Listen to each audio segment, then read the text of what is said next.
The rising starlet Lenny Xu was in a car accident and was carried to the hospital by my husband.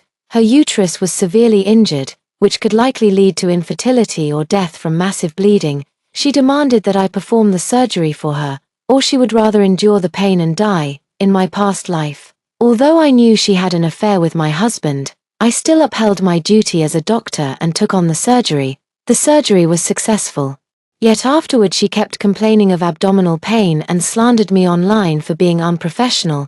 This cost me my job, got me disowned by my family, and ultimately led me to choose suicide by wrist cutting due to depression. Meanwhile, she stepped over my corpse and openly got together with my husband. After being reborn, I looked at the woman before me and pointed to another surgery waiting for me. This operation is equally important. Find someone else to do it. Her surgery carries an extremely high risk factor. Right now, she either transfers to another hospital or stays here waiting to die. Doctor, please save her. She's still so young. She can't lose her uterus. When my husband, Knox Wei, carried the blood-soaked Lenny Xu into the hospital, his expression was frantic. Anyone who didn't know better would have thought the woman in his arms was his wife. But Knox Wei's wife is me, the protege of this hospital's most renowned gynecological expert and also a doctor here. My mentor retired last month, and when it comes to gynecological surgeries, I'm currently the top authority here. Knox Wei had come to the hospital to pick me up several times before, so my colleagues all knew him. So when they arrived at the hospital, a colleague who couldn't stand the sight secretly sent this video to my phone right away. The colleague also said, "That woman was holding his hand, calling him husband and begging him to save her. You'd better brace yourself." Even though I had already experienced something like this in my past life, I couldn't help but tear up when I heard my colleague's well-meaning warning. In my past life, when Lenny Xu falsely accused me of tampering with the surgery out of personal grudges, they had also stood up to speak for me. However, with the overwhelming number of online trolls attacking me, those supportive comments ultimately sank without a trace. I quickly expressed my gratitude. "Thank you for your concern." After glancing anxiously toward the emergency department, my colleague urgently said to me, "Oh no, it looks like she'll be transferred to your department. If it's a gynecological surgery, this case might end up in your hands. They're getting on the elevator now. You should avoid them quickly." My colleague was worried that if I suddenly confronted this despicable pair, I might act impulsively and do something extreme, which could jeopardize my promotion. I slightly furrowed my brows as the elevator doors opened, revealing the patient being wheeled out. None other than Lenny Xu, with my extremely anxious husband, Knox Wei, standing beside her. The moment he looked up and saw me, he instinctively lowered his head, but Lenny Xu, lying on the stretcher, suddenly sat up. Facing the group of doctors and nurses rushing over, she pointed directly at me, bypassing them. "I heard she's the protege of the gynecology master. I want her to perform my surgery personally." The news of Lenny Xu's car accident has now spread all over the internet. She was taken to our hospital by ambulance, and the video of it was recorded and posted online. This surgery is now under the watchful eyes of the entire internet, and it concerns the reputation of our hospital. When the deputy director arrived and heard these words, he instinctively looked at me. "Xiao Li, since Ms. Xu trusts you so much, you should personally perform this surgery for her." At this time in my previous life, I was about to be promoted to attending physician. If it weren't for Lenny Xu spreading rumors and slandering me online, I would have already been an attending physician. At the time, I was falsely accused by Lenny Xu of tampering with the surgery, and this vice president played a significant role in it. The vice president deliberately deleted the surveillance footage from the operating room that day to ensure the promotion slot would go to Zhong Na, who works in the same department as me, leaving me with no way to defend myself. He's saying this now because he knows this surgery is highly risky. If I don't take it, and Lenny Xu refuses to transfer the patient, the surgery will ultimately fall to Zhong Na. But Zhong Na is quite careless and has already made several minor mistakes during surgeries. He's afraid Zhong Na won't handle the surgery well and will mess up, so it's best to dump this hot potato on me. Unfortunately, he miscalculated. I pointed to the adjacent operating room. "I have a surgery scheduled at 10:30. The patient is currently being prepped. It's an emergency ectopic pregnancy case. and her condition is extremely critical. I can't perform 2 surgeries simultaneously, so you'll have to find someone else. I recommend transferring to another hospital. In my previous life, because I was forced to take on Lenny Shu's surgery, the ectopic pregnancy patient was found unconscious in the outpatient building lobby. Jong Na had no choice but to take on that surgery despite the circumstances, but in the end, the patient died on the operating table due to sudden massive hemorrhage during the procedure. She was a 25-year-old girl, in the prime of her life. Her husband, reportedly a military officer, arrived only to find her body had already been moved to the morgue. In my past life, I deeply regretted this outcome. After being reborn, the first thing I did was rush to the outpatient lobby an hour earlier, find her, and urgently arrange for her hospitalization and surgery. I am confident and certain that I can save her, and I very much want to save her. Saving her is infinitely better than saving someone like Lenny Shu, who is utterly ungrateful. After hearing this, Lenny Shu, lying on the bed in pain, shouted at me angrily, "No, get her another doctor. I want you, operate on me now." She knew very well that my medical skills were excellent and could ensure her safe recovery from the operation. Not only was she eyeing my husband, but she was also very satisfied with my expertise. Moreover, she believed that I would never risk my career by tampering with the surgery, or else all my years of hard work would be wasted. I sneered, "On what grounds? Is your life more valuable than others? The ectopic pregnancy patient is already showing signs of heavy bleeding. If your willfulness delays her surgery and causes any mishap, can you bear that responsibility?" With such a heavy accusation thrown at her, if Lenny Shu had even a shred of rationality left, she would know what to do next. She could quickly transfer to another hospital, or have my husband use his financial power to summon a team of experts for emergency surgery. Neither would be an issue. But Lenny Shu, relying on her youth, insisted on locking horns with me. "What does her surgery have to do with me? You just don't want to operate on me because your husband likes me." She just blatantly exposed her extramarital affair, drawing gasps from everyone around. This female celebrity really has thick skin, but Lenny Shu didn't care about any of that. All she knew was that this was her chance to take me down, after which she would rightfully become Mrs. Wei. Ignoring the disdainful or astonished looks from those around her, she attacked me again. "Shouldn't doctors maintain professional boundaries? My current status is first and foremost that of a patient. You can't refuse me, or you'd be disregarding human life. Is that how disregarding human life is supposed to be used?" Trying to guilt-trip me. I almost laughed in frustration at her. I adjusted my mask and turned to leave. "I still have preoperative preparations to do.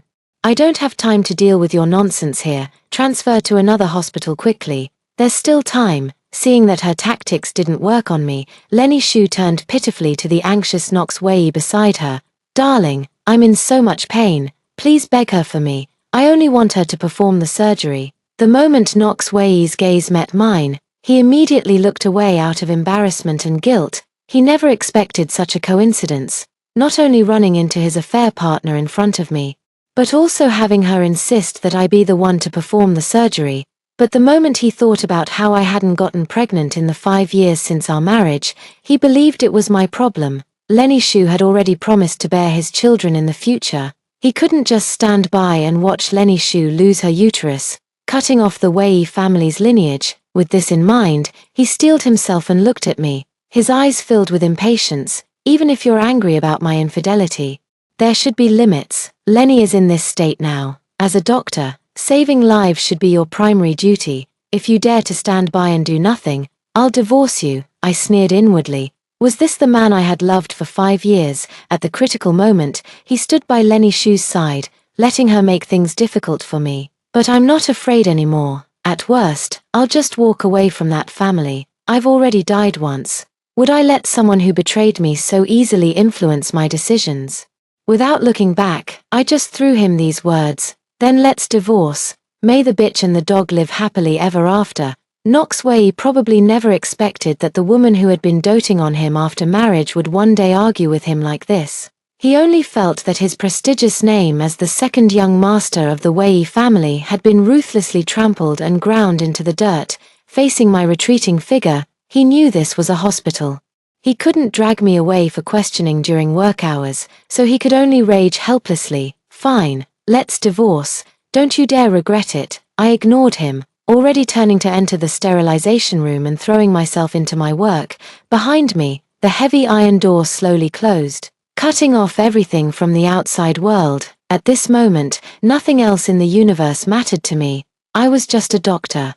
And my mind was solely focused on my patient. How to ensure she safely left the operating table, that was now my most important task. Outside, just a wall away, in the hospital corridor, Lenny Shu was still throwing a tantrum. I don't care, I want her to perform my surgery. If she refuses, I'll die right here in your hospital today. Knox Wei initially tried to reason with her. Lenny has already started another surgery, it'll be hours before she's done, and your condition can't wait. Let me arrange a transfer for you. The public hospital 5 kilometers from here is highly reputable. They'll definitely ensure you leave the operating table safely. If it weren't for the fact that after the car accident, Lenny Shu had insisted the ambulance bring her here for treatment, she should have been taken to the top-tier public hospital closer to the accident scene, not this high-end private hospital. The deputy director was also afraid that Lenny Shu might die in the hospital due to her willful delay, which would escalate the situation once public opinion flared up. He had no choice but to join in persuading her. Indeed, Miss Shu, perhaps you should consider transferring to another hospital. Professor Bai has already retired, and the other gynecology specialist is currently on leave. Aside from Dr. Li, the only surgeon available for your procedure here is Dr. Zhong, but Dr. Zhong is relatively inexperienced. For safety's sake, I also recommend you transfer immediately. But Lenny Shu wouldn't listen. Her mind and eyes were completely fixated on the imminent position of Mrs. Wei. She even asked the deputy director, how much longer until her surgery is over? I'm willing to wait for her, seeing her so determined. The deputy director arranged for her to undergo a full-body examination in the adjacent inpatient ward while having someone call into the operating room to ask the nursing staff. The answer came quickly. It could be as short as 1 or 2 hours, or as long as 7 or 8 hours. If Lenny Shu listens to reason now, she can still keep her uterus, but she insists on having her own way. I'll wait for her. Help me arrange her next surgery. Help me get the preoperative preparations done first. With a pale face, Lenny Shu, assisted by the nurse, began prepping for surgery by shaving and changing into a hospital gown, while the deputy director and Knox Wei were ushered out of the room. Fearing potential danger, Knox Wei even called his secretary. Get me the most authoritative experts available from nearby hospitals right now, no matter the cost. Hearing this from inside, Lenny Shu immediately began shouting, No, I want Lenny Shu. You're not allowed to call anyone else. Or I'll break up with you. Knox Wei had no choice but to give up. Then, with a pale face, Lenny Shu waited while inhaling oxygen, even finding time to record a video to interact with her fans, until half an hour later, when a large amount of blood suddenly gushed out beneath her. The surgery finally ended 5 hours later. Looking at the wound that had finally stopped bleeding, I handed the hemostat to my assistant, drenched in sweat. The rest is up to you. I stepped back weakly, leaning against the wall to rest, but my legs kept giving way. Standing for too long, combined with extreme tension, had left me completely drained of strength. A nearby nurse quickly asked with concern, Are you okay? I wiped the sweat from my forehead and nodded. Just like in my past life, halfway through the surgery, the patient suddenly experienced massive bleeding. Fortunately, I was well prepared and turned the situation around beautifully, saving the patient's life. Although one fallopian tube had to be removed and the blood loss was significant. With proper rest and recovery, she would still have a chance to conceive in the future. As I stepped out of the operating room, I found myself in the long corridor lined with operating rooms. Even though all the doors were tightly shut, for a brief moment, I thought I heard Lenny Shu's cries of pain. Perhaps a hallucination caused by the immense stress. For a fleeting moment, I even felt as though I had returned to my past life, back to the time right after I had finished operating on Lenny Shu. At that time, I didn't take advantage of her vulnerable state after surgery just because she had an affair with my husband. I only wished for her to recover safely and then stay out of our lives. But she repaid kindness with enmity and destroyed everything I had. All for the sake of a man. In my past life, when I used a scalpel to slit my own artery, my hands were trembling. How utterly desperate I must have been at that moment. The heavy iron gate slowly opened before me, outside. Knox Way thought it was Lenny Shue being wheeled out. He came to me immediately. "Doctor, how is Lenny doing?" Yet as soon as he looked up and saw the exhaustion in my eyes, he fell silent. I frowned slightly. She didn't choose to transfer hospitals. Instead, she opted for Jong Na to perform her surgery. I had clearly mentioned to Knox Way before that Jong Na was an unskilled doctor who got her position through connections, yet he agreed to let Jong Na operate on Lenny Shue. It seems he doesn't love Lenny Shue as much as I thought. He's practically playing with her life. Knox Way clearly understood my implication. With a worried expression, he said, "I didn't want to either, but there was no time left. Her condition is critical. Lenny Shue isn't my patient now. Whether she's in danger or not has nothing to do with me. Exhausted as I am right now, I'm in no mood to discuss the details of a third party with him." I turned and headed towards my office. Right now, I was so hungry that my vision was blurring, and all I wanted was to quickly eat something to replenish my energy. Suddenly remembering something, I quickly turned on my phone's front camera, tapped the record function, and hid it on a nearby bookshelf, aiming it at myself. I showed my slightly trembling hands to the camera. "Just finished a 5-hour surgery. My hands barely feel like my own anymore." Then, with practiced ease, I pulled out a pack of crackers from the drawer and began wolfing them down, washing them back with gulps of cold water from my cup. The colleague sitting next to me looked puzzled and asked, "Are you recording a video or live streaming?" "The hospital doesn't allow live broadcasts." Lenny, shushed them and flashed a knowing smile. "It's a video. You'll see its purpose later." With that, I started eating while jotting down the surgical notes. Suddenly, with a loud bang, Knox Way barged in without knocking. His eyes were bloodshot as he grabbed my hand. "Lenny is in grave danger right now. The hospital has approved your participation in the surgery. Hurry and save her." I knew Lenny Shue wouldn't let me off so easily. Encountering danger, and they want me to join. Is the vice president trying to make me take the fall for Jong Na? Lenny Shue would certainly be pleased to see it happen, but I don't want my career destroyed again. I pointed at my trembling hands. "I'm afraid I can't help. I need at least an hour to recover. Use your financial power to bring in an expert team from outside."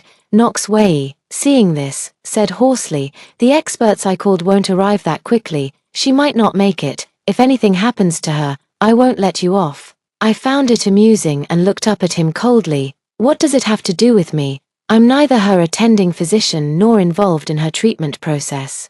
The car accident happened because she was playing too wildly with you in the car, distracting the driver who then crashed into the roadside greenery. Otherwise, the injury wouldn't have just happened to hit her uterus. What does that have to do with me? Did I tell you to have an affair with such daring moves? Or was I the one driving?" Clearly, there was a more reputable and closer top-tier hospital near the accident site, yet she insisted on coming all the way here to have me, the legal wife, perform her surgery. Her malicious intent couldn't be more obvious.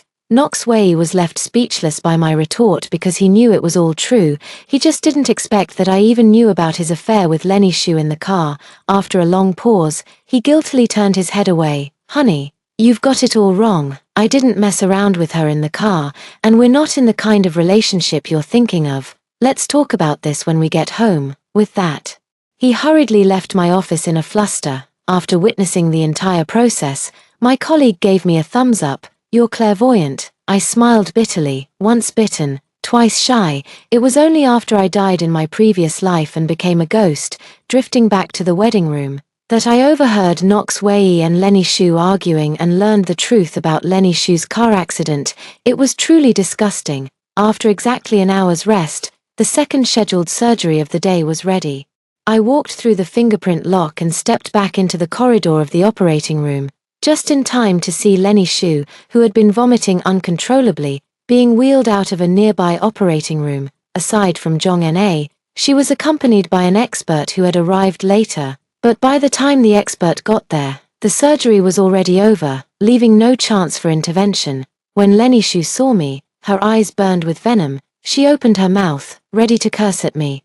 But due to severe blood loss, She immediately started retching again the moment she tried to speak, her face alarmingly pale and ghastly. When I returned to my office after finishing the second surgery, Jong Na was already waiting inside for me. Upon seeing me, she flashed a triumphant smile. "This surgery was a success. You didn't expect that, did you? Ms. Shu has agreed to promote our hospital more. From now on, I'll be the hospital's living advertisement.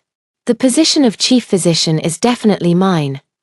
Chief physician. In my past life, if it hadn't been for the vice president and Lenny Shu teaming up to sabotage me, the title of chief physician should have been mine. It seems in this lifetime, the two of them have reached a consensus and joined forces. But I'm not afraid. This time, I didn't take on Lenny Shu's surgery, so whether she recovers or not won't affect me. Moreover, because the first ectopic pregnancy surgery I performed earlier was particularly successful, the patient's family was extremely satisfied when they arrived and even mentioned giving me a commendation banner.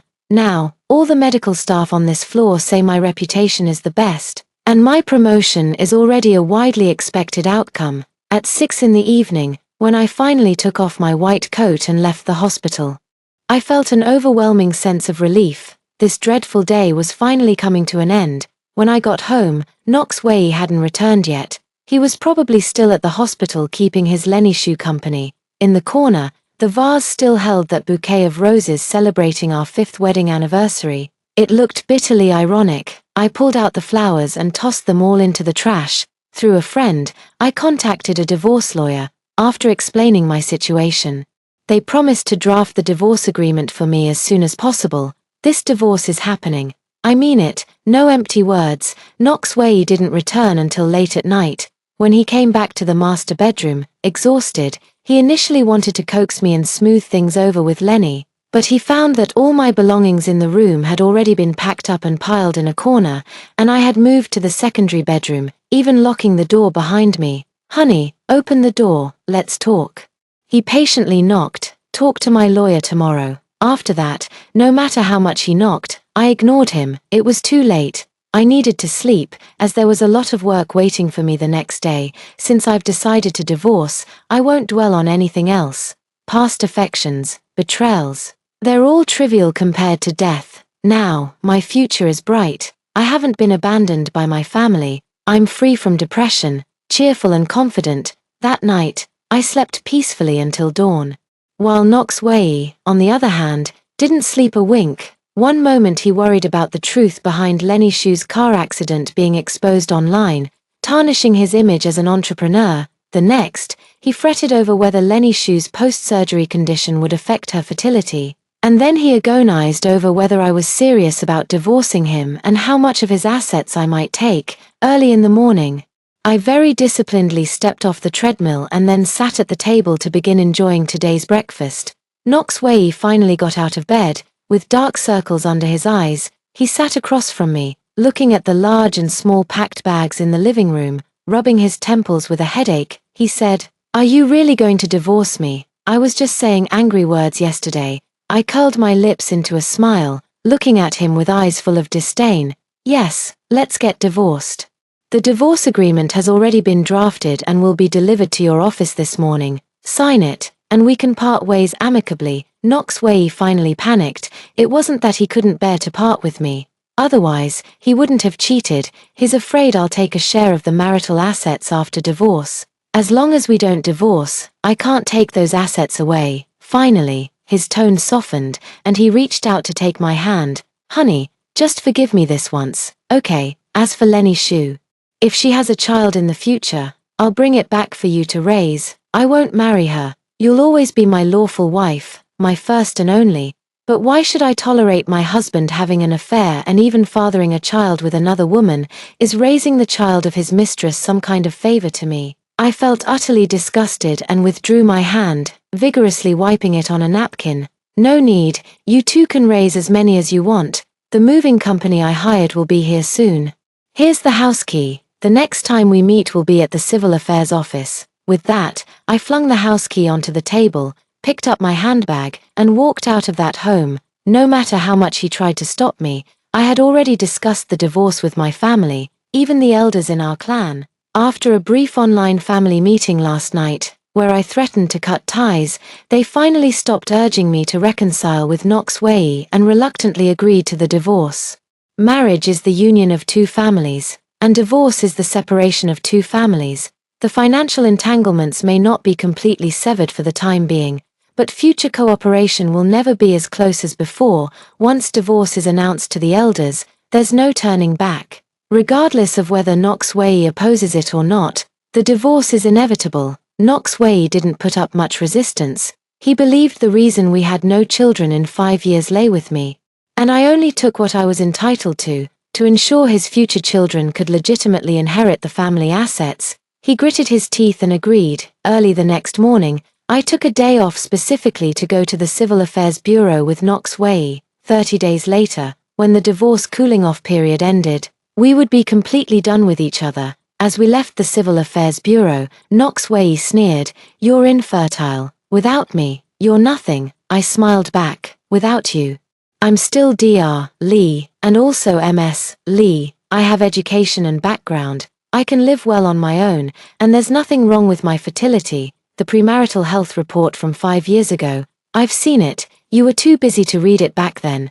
so I helped you keep it in the bottom drawer of the safe. Take a look when you have time. Knox Wei panicked. "What do you mean by that? How could I possibly?" I didn't respond, but instead hailed a taxi and left the Civil Affairs office on my own.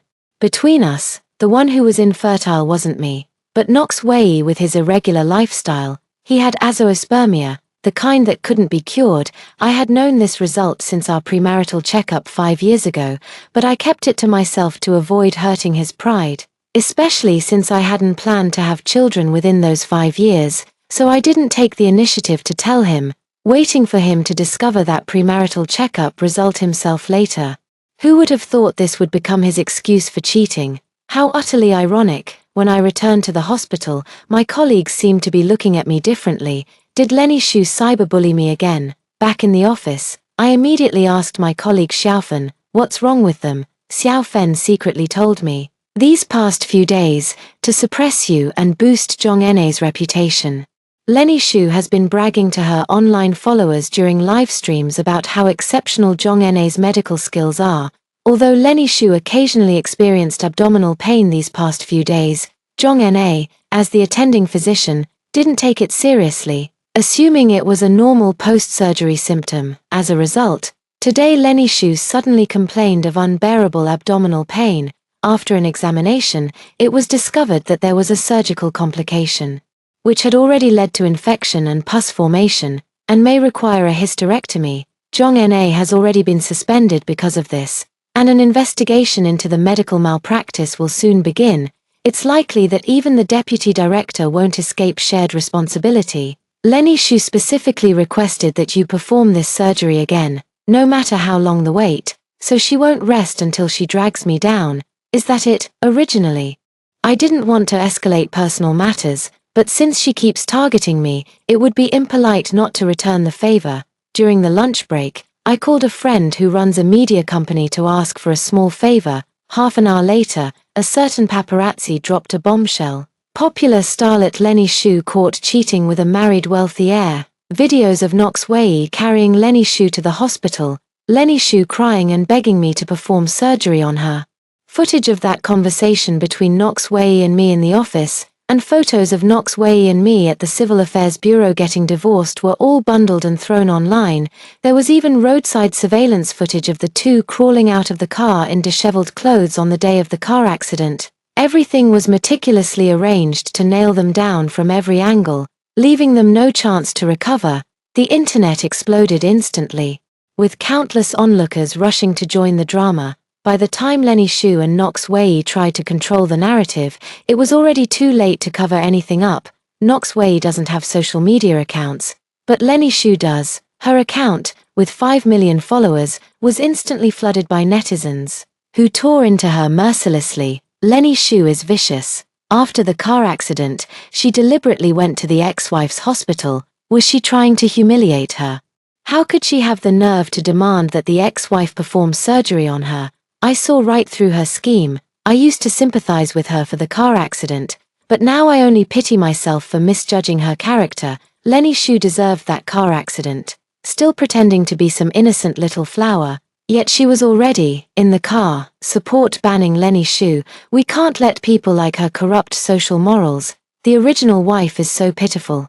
What did she ever do to deserve this? She was almost framed and had her future ruined. Seeing the overwhelmingly negative comments online and the rapidly plummeting stock of the Wei group, I felt a surge of satisfaction. Upon learning about the public backlash, Knox Wei immediately called me, but I didn't answer. I hung up right away. If it weren't for the convenience of handling the divorce paperwork later, I'd have blocked him already. Knox Wei had no choice but to message me on WeChat.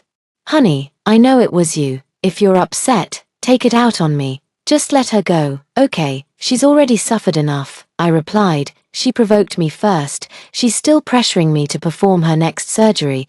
Can't she survive without framing me?" Knox Wei pondered for a moment and decided to switch to a conciliatory approach. "Darling, if you're willing to let her off the hook and clarify online that those were all baseless rumors, I can give you an extra 10 million in the divorce settlement. How about it?" I think his focus is misplaced right now. If I were you, I'd immediately apologize to the public to minimize the damage to the company, rather than trying to silence me. But Knox Wei didn't want to lower his noble head or admit he'd made the wrong decision. After some thought, he messaged me, "How about 20 million? As long as you clarify the rumors about our marital issues. It'll stabilize the company's stock price, and Lenny can also avoid this crisis." I quickly replied to him, "I disagree. If you truly care about Lenny Shu, advise her to transfer to another hospital. Don't come bothering me again. As long as her uterus is preserved, she can still have children in the future. Even if you have azoospermia, it's fine. She can use donor sperm. The child may not be yours, but at least your wife will still be yours." After saying that, I immediately took a screenshot and posted it in our shared family group chat, letting everyone see Knox Wei's disgusting behavior. When my mother-in-law saw it in the group, she was the first to speak up. "Azoospermia? How could my son possibly have azoospermia?" Her world had just collapsed. My parents both scolded Knox Wei, saying he deserved what he got today, and chose to leave the group chat, since I was about to divorce Knox Wei, and our families would no longer be relatives in the future. Shortly after, several relatives on my side of the family also chose to leave the group chat. Knox Wei's aunts and uncles on his side all jumped in, chattering away to offer their opinions. Some even suggested passing their own grandsons to Knox Wei as heirs, clearly eyeing his family assets. Some suggested introducing women to him for sperm donation, clearly enjoying the drama without caring about the consequences. Others advised him not to divorce, saying, "Just stay with me and make it work. Since you can't have kids anymore, why stir up so much trouble?" All these meddling comments left Knox Wei fuming with rage. The more I watched, the more satisfied I felt. After getting my fill of the spectacle, I chose to leave the group chat, and the world instantly became peaceful. That afternoon, Knox Wei called someone to arrange Lenny Shu's transfer to another hospital. Probably fearing that Lenny Shu might provoke me again and cause more embarrassment, my contact with Knox Wei decreased. But I remained on good terms with his cousin. She later secretly shared a lot of inside information with me. For example, Knox Wei was removed from the successor list by his father due to his azoospermia and the negative impact on the company's stock price. He was reassigned to manage a branch office in a remote city under the group's name, and his family froze his high-limit credit cards, leaving him to survive on a meager fixed salary from then on. After being blacklisted from the entertainment industry, Lenny Shu faced hefty compensations. Once Knox Wei ran out of money, she couldn't even afford the surgery fees. Not long after, due to severe infection, she was forced to undergo a hysterectomy at a small hospital, forever losing the ability to bear children. Logically speaking, two people without reproductive capabilities should have clung to each other for warmth. But instead, Knox Wei despised Lenny Shu for not even having a uterus, constantly picking fights with her every few days. Lenny Shu couldn't take it anymore and chose to end her debt-ridden life by jumping off a building one night. The day she died happened to be the end of the divorce cooling-off period. Knox Wei didn't show up at the Civil Affairs Bureau, even though I waited for him there all day. I think he hates me. He wanted to use marriage to hold me back. Since his own life was miserable, he didn't want me to have it easy either. He wanted to prevent me from remarrying. But I never planned to remarry in the first place. Now that I've been promoted and become a chief physician with a higher salary, I have both money and looks. Why should I step back into the grave of marriage? Let him drag it out if he wants. I can proceed with divorce through separation. It'll just take 2 more years. That's all. During those 2 years, I went abroad and successfully conceived a child using a donor's sperm, giving birth to a lovely baby girl. After learning I'd had a daughter, Knox Wei, who had been stalling the divorce, finally relented. He realized his persistence could no longer change anything. It would only result in his household registry listing a child with an unknown father. The day we went to the Civil Affairs Bureau to complete the procedures, Knox Wei looked much older. When he received the divorce certificate, he regretted his choice for the first time. I regret it. If I hadn't cheated back then, I sneered, if it were me who died tragically today, and Lenny Shu had one, would you still regret it? You only regret your own failure. I don't need his regret. All I want is for him to live the rest of his life in remorse, seeing no hope in life, and ultimately die in despair. Here is the second article. When the blizzard hit, my husband abandoned me at the bus stop, insisting on turning back to drive his 5 months pregnant subordinate home. I collapsed from the cold, begging him to save me, only to be met with his furious scolding. Have you no compassion? How can you, a healthy person, be jealous of a pregnant woman? But he didn't know. I was pregnant too, watching the car disappear into the snowy distance. I clutched my belly and let out a desperate, bitter laugh. I don't want the child anymore. I don't want this person anymore either. But when my husband found out I had chosen to have an abortion, he broke down. Holding me by the waist, he cried and begged, "Can we try for another child? We can still have a baby." I slammed the divorce papers in his face and shouted, "Get out!" As the blizzard approached, Nash Song abandoned me at the bus stop, insisting on driving back in my dowry car to send his 5 months pregnant subordinate home. Clutching my phone, a chill spread from my fingertips to my entire body. But the forecast says it's going to be a blizzard. You know there's a blizzard coming. Lacey Jew is pregnant now. What if something happens to her? You're a grown adult. Can't you even take care of yourself? He slammed the car door shut, his tone dripping with impatience and disgust. I clung to the car handle, not daring to let go, but I've been feeling unwell all day. Since morning, I've been dizzy and weak, even vomiting constantly. I had considered going to the hospital for a checkup, but thinking about saving money with Nash Song for our future baby, I decided against it. Little did I know he would choose this moment to abandon me at the bus stop. If you're unwell, go straight to the hospital. I'm not a doctor. What good would it do to come to me? He paused, then added, "You're a perfectly healthy person. Why are you jealous of a pregnant woman?" I took a deep breath, struggling to hold back the tears that were about to overflow. Nash Song, I'm asking you one last time. Are you really going to pick her up and leave me behind? Ridiculous. Nash Song didn't even glance at me, starting the engine and driving off without another word.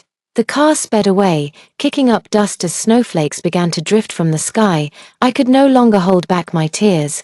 They burst forth uncontrollably. The wind and snow grew increasingly fierce, and I tightened my thin coat. Shivering under the bus stop sign, I forced myself onto the last bus, which was packed with people. The air inside was stale, filled with all sorts of odors.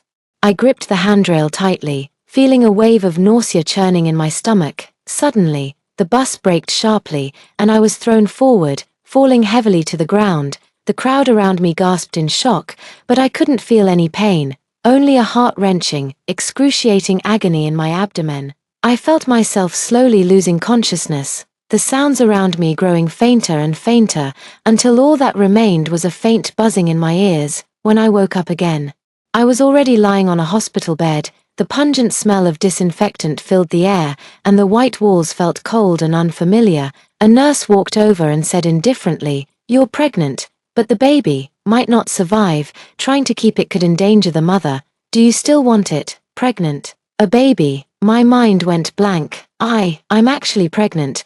But is there still a need for this child? I thought numbly as the doctor asked my family to pick me up. Looking up at the snowflakes filling the sky, I felt an unbearable chill. I also wanted Nash Song to come for me, but when I called, all I got was his impatient refusal. Mechanically, I unlocked my phone. The glaring post in my social feed was from Lacey Jew. The caption reads, "Thank you Nash for protecting me and our child like a warrior, rain or shine, even in a snowstorm, you still got me home safely." Below it was a photo of steaming chicken soup and a happy maternity shot of Lacey Jew. In the comments section, Nash Song even left a like. Seeing that glowing red heart, I suddenly felt a deep sense of irony. In the blizzard, my husband drove my dowry car to escort another pregnant woman, ignoring my suffering of taking the bus, and even nearly killed our child. A surge of rage rose from the depths of my heart, burning so fiercely that it ached throughout my entire being. I typed this comment below, wishing you both a long and happy life together. Tomorrow, we're getting divorced. These words seemed to drain every ounce of strength from my body. I get along well with my colleagues, including Nash Song. I'm sure everyone in the department can see this message. Sure enough, Xiaomai privately messaged me, "Sis, don't misunderstand Nash, he was just giving her a ride home." I didn't reply. They had no idea that when I needed him the most, he chose another woman and her child instead. At that moment, my heart died. This child is no longer worth keeping. I called the nurse and gave a bleak smile. No need to preserve the pregnancy. Perform an abortion for me. In a daze, I returned home, my hair already dusted white with snow. Dragging my heavy steps to the bedside, I pulled the thick down comforter over myself, wrapping tightly into a ball, trying to absorb some warmth. Suddenly, with a loud bang, the door was violently kicked open, and Nash Song stood furiously at the entrance, his disheveled tie and dark expression betraying his overwhelming anger. "What did you mean by that comment? You deliberately embarrassed me in front of my subordinates." He tugged at his tie, his tone dripping with impatience. Wrapped in the blanket, I remained motionless, simply watching him quietly. As if he were a stranger, he seemed even more infuriated, raising his voice, "It's just giving a colleague a ride to and from work. Do you have to make such a big deal out of it? Everyone in the company knows Lacey Jew is pregnant. Special circumstances call for special care. Can't you be a little more understanding? Is it really worth arguing with me over something so trivial?" Every word he spoke was like a sharp knife, stabbing straight into my heart. For 3 years of marriage, he had always been gentle and considerate, indulging my every whim, but now, he was accusing me of being petty and narrow-minded, all for another woman. A chill shot up from my feet straight to my heart. I clenched my fists so tightly that my nails nearly dug into my palms. I took a deep breath, struggling to suppress the turmoil inside me, and said, "Narrow-minded, Nash Song, it's snowing today. I just asked you to give me a ride home on your way. Was that so hard? I'm your wife. How many times do I have to tell you?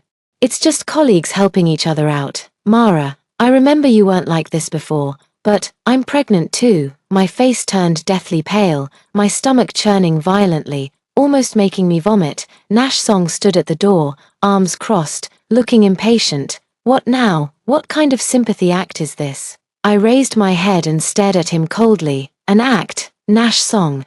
Do you really think I'd stoop to such games? Let me tell you, the baby was lost while you were busy sending another woman home." He froze for a moment, then scoffed, "Stop joking. Just because I refuse to give you a ride, you start making up stories. A child? Where did you get a child from? If you were really pregnant, you should be more considerate of Lacey Jew. She's a pregnant woman with limited mobility. Why are you picking fights with her?" His tone was icy, devoid of any concern, filled only with endless accusations. I couldn't hold back any longer. Tears streamed down my face. In his mind, is this the kind of person I am? Someone who would fabricate lies and even use a child to gain sympathy, all just to compete for favor. Just now, Lacey even said she upset you and wanted to come apologize specially. Others are so understanding, yet you're the one making unreasonable demands. I kept a sullen face and remained silent. Suddenly, the ringing of my phone interrupted my thoughts. The phone screen flashed with the name Lacey Jew, and I could almost picture her hypocritical expression at that very moment. Nash Song pressed the answer button, but before he could speak, her sickly sweet voice came through. "Nash, is Sister Mara okay?" I heard, "Sister Mara is really angry. Don't take it to heart, she's just too impatient. She definitely still loves you." Even through the phone, I could smell the stench of her manipulative words. "Don't defend her, I've spoiled her rotten, throwing a tantrum over something so trivial." Nash Song's voice was dripping with tenderness. Don't worry about this. Go to sleep. You're carrying a child, after all. He gently hung up the phone, turned to look at me, his eyes filled with impatience again. I'll sleep in the study tonight. You should reflect on yourself. I closed my eyes, took a deep breath, and slowly opened them. Nash Song, I said calmly, let's get a divorce. He froze, seemingly caught off guard by my words, then let out a mocking laugh. Divorce? What are you making a fuss about now? My patience has its limits. Is this really necessary? It doesn't matter anymore. Let's divorce. My tone was steady, but each word felt like a nail, driving straight into his heart. I finally only told my best friend Lin Wei about the miscarriage. I called Lin Wei, and her voice was filled with heartache and anger. Mara, you're just foolish. Back then, for his future, you voluntarily gave up the promotion opportunity and left the company. Now, just because he got a promotion, he's acting all high and mighty and flirting with subordinates. I closed my eyes, listening to my best friend's concerned scolding, finally feeling a bit of comfort. Yes, I was truly foolish. Not only did I give up a great promotion opportunity, but I even handed over the dowry my parents gave me to support his career, and now, this is how he treats me. Mara, don't worry, I'll keep an eye on them at the company, if I find anything. I won't let that bastard get away with it. I responded softly and hung up the phone. The snow today has covered the entire city. It's so cold. I took a week off, planning to rest properly. I opened the door, and a chill rushed in. The house was empty. Nash Song had left early, without even coming to see me. In the past, whenever we argued, no matter who was right or wrong, he would always leave a fridge magnet with a playful apology or a warm, comforting message. But this time, the fridge was bare. There was nothing at all. Although it was just a miscarriage in the early months, the doctor said I still couldn't take it lightly. If I didn't recover properly, it could lead to chronic health issues later. Suppressing the bitterness in my heart, I mechanically stood in line, registered, and waited. Suddenly, a familiar conversation reached my ears. It was the joyful chatter of expectant parents. Nash, this outfit is so adorable. Should we buy it for our little one? Whatever you say, Nash. The doctor said the baby is growing quite big. I think it might be a boy. If only it looks like you. Hey, boy or girl, it's all good. My parents said they'll come take care of you after you give birth.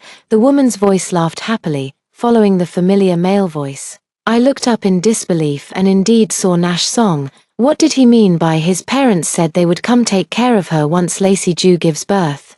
Could it be that the child in Lacey Ju's belly is actually Nash Song's? I felt as if struck by lightning. While Nash Song gently held that woman in his arms, his face full of adoration, he also saw me, the smile on his face instantly freezing, a flicker of panic flashing in his eyes. What are you doing here? Are you really pregnant? He asked stiffly. I clenched the test report tightly in my hand, my nails digging deep into my flesh, but the pain was nothing compared to the agony in my heart.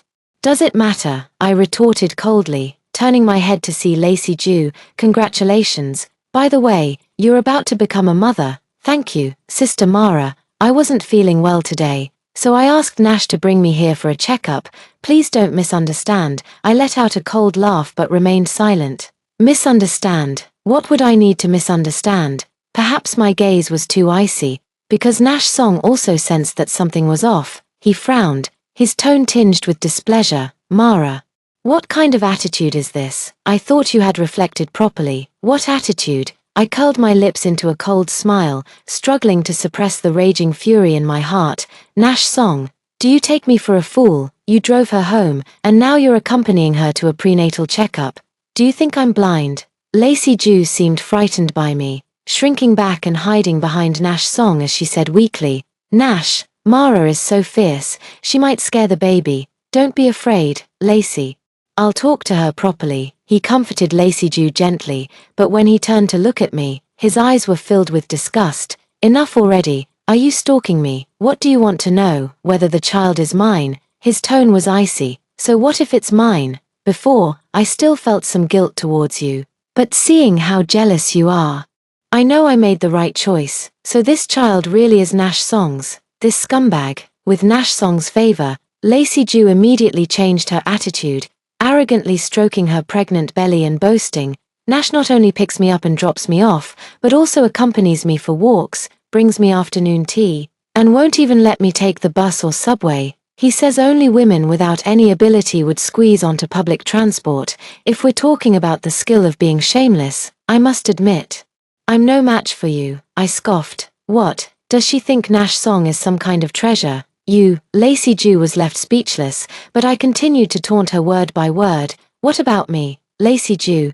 Don't tell me you think being a homewrecker is something to be proud of. TSK, still better than a useless hag with no skills. She rolled her eyes as we exchanged insults. Ha, if you want this man, I'll let you have him, I sneered, no longer caring. But as for my money, don't even dream of getting a single cent. Turning to Nash Song, I snapped, the car is mine, hand over the keys now. Still dreaming of a beauty to match your fancy car? Keep dreaming. Faced with his betrayal, I was surprisingly calm.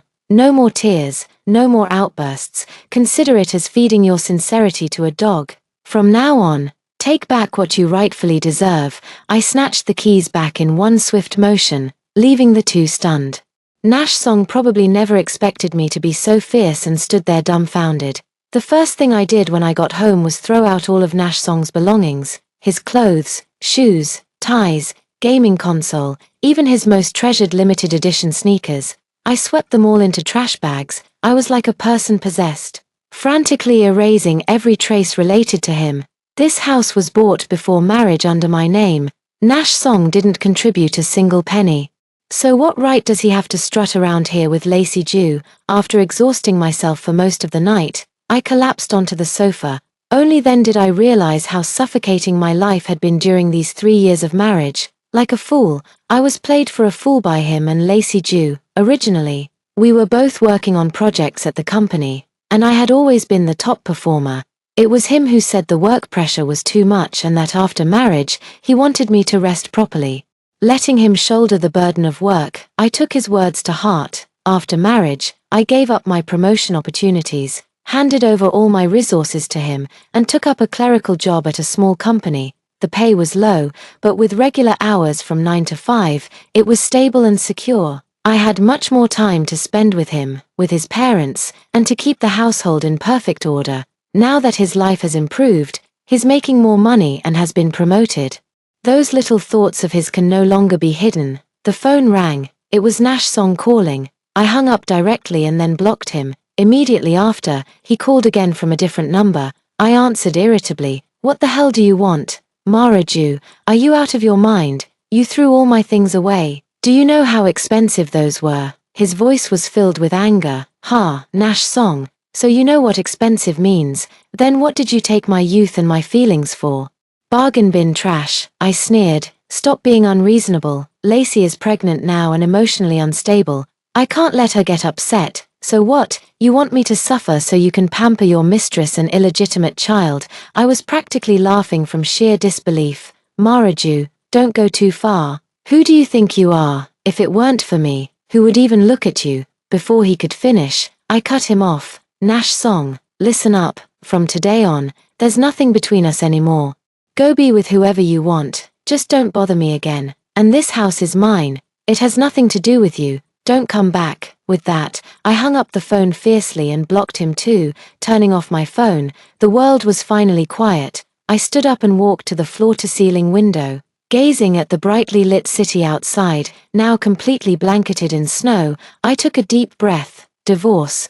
Perhaps it was the most correct decision I had made in the past 3 years. Early the next morning, I went to the law firm to consult about the divorce proceedings. The lawyer said that both the car and the house were purchased before marriage, considered premarital assets, and would remain mine after the divorce. The other parts just need to be discussed with my husband. What's there to discuss? Everything belongs to me. He leaves with nothing. I grabbed my phone and scrolled to Lin Wei's number. My best friend is the intelligence hub at the company. If she wants to know something, there's nothing she can't find out. Vivi, I'm at the hospital. I ran into Nash Song and Lacey Jew, and they confronted me. What a pair of scumbags. Just wait. I'm going to chop him up. Vivi, don't act rashly. I need you to do me a favor. I paused, then continued. Gather all the dirt on them at the company. I have a tough battle ahead. I'll make sure they're utterly disgraced. I sneered coldly, a flash of ruthlessness passing through my eyes. Lin Wei worked quickly. And it didn't take long before she sent over the photos and videos. Suppressing my disgust, I reviewed all the evidence. Did they think they could do whatever they wanted just because it wasn't happening right under my nose? Turns out, the affair between Nash Song and Lacey Ju had long been an open secret in the company. Hugging and flirting are child's play. What's worse is they even carry on in the company break room, meeting rooms, and even the office. They often take advantage of business trips to go off together. The whole department knows, but because of their positions, everyone keeps it from me. These two are utterly shameless. Lin Wei's tone dripped with scorn. I always said Nash Song isn't that capable. Many of the projects he used for his promotion were actually ones you worked on before. He just took credit for your achievements and claimed them as his own. My hand gripping the wine glass suddenly tightened, nails digging deep into my palm. And that bitch Lacey Ju, relying on Nash Song's favor, acts like she owns the company. Anyone who crosses her ends up getting sidelined by Nash Song. So many people have been pushed out because of her. Listening to Lin Wei's revelations, I felt like a complete fool. All my hard work had ultimately become stepping stones for their climb up the ladder. I sneered, truly, one who sows the wind shall reap the whirlwind, since they have no sense of shame. Don't blame me for being ruthless. I compiled all the evidence into a PowerPoint and had Lin Wei send it to the company's main group chat, stirring up a storm with a single stone. The group chat exploded instantly, and it wasn't long before Nash Song and Lacey Ju were called in for a talk. Lin Wei also called, her voice brimming with excitement. Mara, your PPT is amazing. The whole company is talking about it now. Nash Song and Lacey Ju's reputations are completely ruined. I bet they'll be packing their bags and leaving tomorrow. As expected, Nash Song and Lacey Ju were fired by the company. But this wasn't enough, far from enough. I opened my computer and drafted a new email. In the recipient field, I entered the email addresses of all the clients who had worked with Nash Song, as well as those of senior executives in the industry.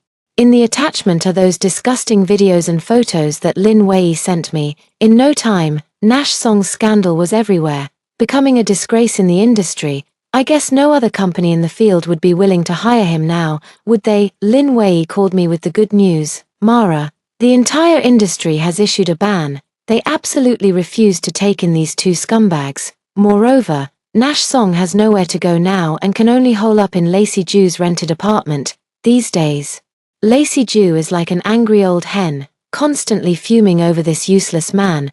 I also find it somewhat amusing. Didn't Lacey Ju think Nash Song was some kind of treasure? Now that she's got him, why isn't she cherishing him anymore? After being fired, Nash Song barged into my house like a mad dog, shamelessly refusing to divorce. Why should we divorce? This house is half mine, he shouted, eyes bloodshot, reeking of alcohol, spittle flying onto my face. I wiped my face in disgust and sneered. Nash Song, you were caught red-handed cheating during our marriage, and you still have the nerve to ask for the house. Keep dreaming. Hearing this, he became even more aggressive, spewing vulgar insults. You bitch. You made Lacey Ju threaten to abort the baby. If anything happens to my child, I'll make you pay. I couldn't be bothered to engage with him and simply locked the door behind me. The next morning, as I left for work, I found the door vandalized with bright red paint. Scrawled with words like barren hen and husband killer, the pungent smell of the paint made me nauseous. No need to think, it must be the doing of that Nash Song and his family. Sure enough, Nash Song's parents stood like two guardian deities blocking my doorstep. I quickly tightened my coat, yet still felt a bone-chilling cold. You're such a cruel woman. On such a cold day, you actually made my son homeless. His mother was the first to attack. Of course your son is sleeping in his cozy nest.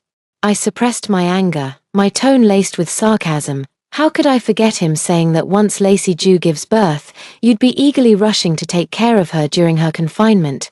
So how is it that now you're suddenly homeless? At these words, her face darkened even more, pointing a finger at me. She screeched. So what if that's the case? You jinx. 3 years of marriage and not even a hint of a baby in your belly, yet you have the nerve to hog my son's house.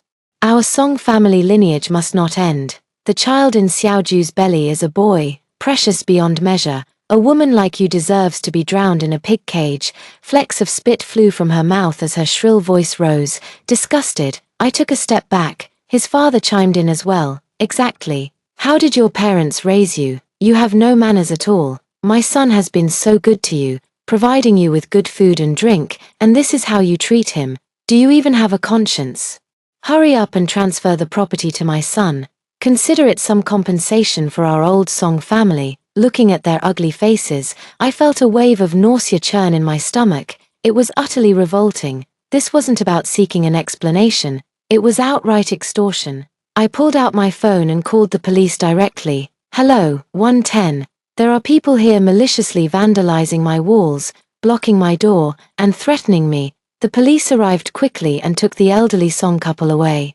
Watching them being shoved into the police car, I felt a surge of satisfaction. That evening, I received a call from the police station asking me to come over. When I arrived, I saw Nash Song's parents sitting stiffly, their faces filled with defiance but unable to hide the panic in their eyes. I said firmly to the police, I want to press charges against them for trespassing and malicious vandalism. I refuse any private settlement. You wretched woman, Nash Song's mother pointed at me. Her lips trembling, I glared at them coldly. There's a high-definition camera right at my door, capturing every angle clearly. Your criminal evidence is undeniable, and now you dare to spew nonsense in the police station. I'll sue you for defamation too. Mother Song slumped in her chair, her face alternating between green and pale. I snorted disdainfully. The sin was committed by your son, not me. If he hadn't cheated first, I'd still be respectfully calling you mom and dad. Showering you with gifts during holidays, these cotton-padded jackets you're wearing. I went to 3 different malls last winter just to pick them out for you, and they cost over 3,000 yuan. For the past 3 years, I've given you my heart and soul, and what do I get in return? A morning of paint threats and curses. Why should I swallow this anger? As I spoke, my eyes grew slightly moist, but I held back the tears, refusing to let them fall. The police, following my instructions, began taking notes and once again warned the Song parents to mind their words. At that moment, Nash Song also arrived at the police station. The moment he entered, he fell to his knees with a thud before me, his face twisted in sorrow as he pleaded, Mara, I'm begging you, please let my parents go. I know I was wrong. I want a divorce. I'll do it right now. I'll agree to whatever terms you say. I won't make a scene anymore. As he spoke, he began slapping himself hard across the face, each blow louder than the last, as if trying to express his remorse through this physical punishment.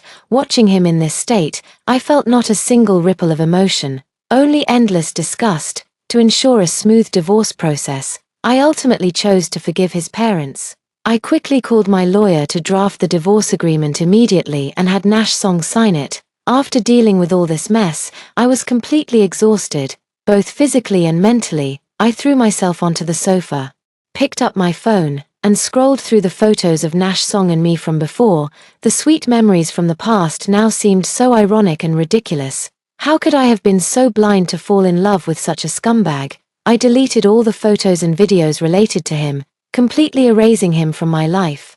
The moment I held the divorce certificate in my hand, I felt all the strength drain from my body. 3 years of marriage shattered in an instant. To say I felt nothing would be a lie.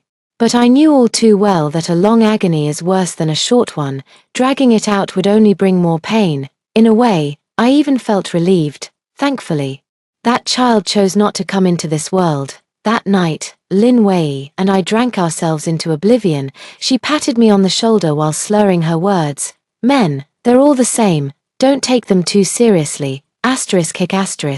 Sis will have your back from now on. I laughed and pushed her away. But a warm feeling surged in my heart. When I called my parents back home to talk about the divorce, I expected them to scold me. But instead, they overwhelmingly supported me. Mara, we never thought that guy was right for you. But you were so head over heels that we couldn't stop you. Dad, Mom, I was wrong. I shouldn't have been so willful. Hearing my parents' voices, my nose tingled, and I couldn't hold back my tears. It's okay, sweetheart. It's good that you left. Live well from now on. And we'll always support you. With the support of my parents and close friends, I felt as if I had divine assistance. I went home and had a prosperous new year, fully recharging my energy. When spring came and the snow melted, I returned to the city. I quit my 9-to-5 office job and found a challenging new role in live streaming operations. 3 years of marriage had drained all my passion and ambition. Now was the time to reclaim them. The work was exhausting, yet deeply fulfilling. Before long, I carved out my own success through sheer capability. Business negotiations came one after another, and the streamers under my management were all making a fortune. With work temporarily settled, I finally had a chance to catch my breath. I arranged to meet Lin Wei, and we found a quiet cafe, ordered 2 cappuccinos, and started catching up. How have you been lately? Is work going well? Lin Wei asked with concern. Not bad, quite fulfilling, I replied with a smile. Taking a sip of my coffee, that's good. Lin Wei also smiled, then leaned in mysteriously and lowered her voice to ask, that bastard, do you want to know how he's doing now? I looked at my best friend curiously. Wanting to know about him now is just the result of lingering resentment.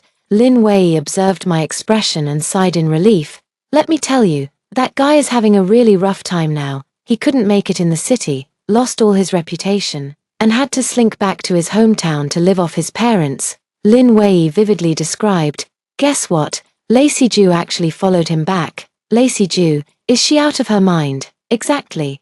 I heard the Song family parents initially treated Lacey Ju like royalty, but not long after she gave birth, things changed. They started bossing her around endlessly. Laundry, cooking, feeding pigs, she had to do it all. Lin Wei's tone carried a hint of mockery, but that's not even the worst part. Lin Wei lowered her voice mysteriously. Rumor has it their child, because of the Song parents' superstitions, missed proper treatment and ended up brain damaged from a fever. I nearly spat out my coffee, feeling a pang of pity, and asked, how could this happen? What kind of superstition? Just the same old rural nonsense. When the child had a fever, they refused to go to the hospital and insisted on performing exorcisms at home, and then, Lin Wei shrugged with a you know how it goes expression. I sighed deeply. Honestly, the child was the most innocent one. Who would have thought their life would begin with such a catastrophic start? What about Nash Song?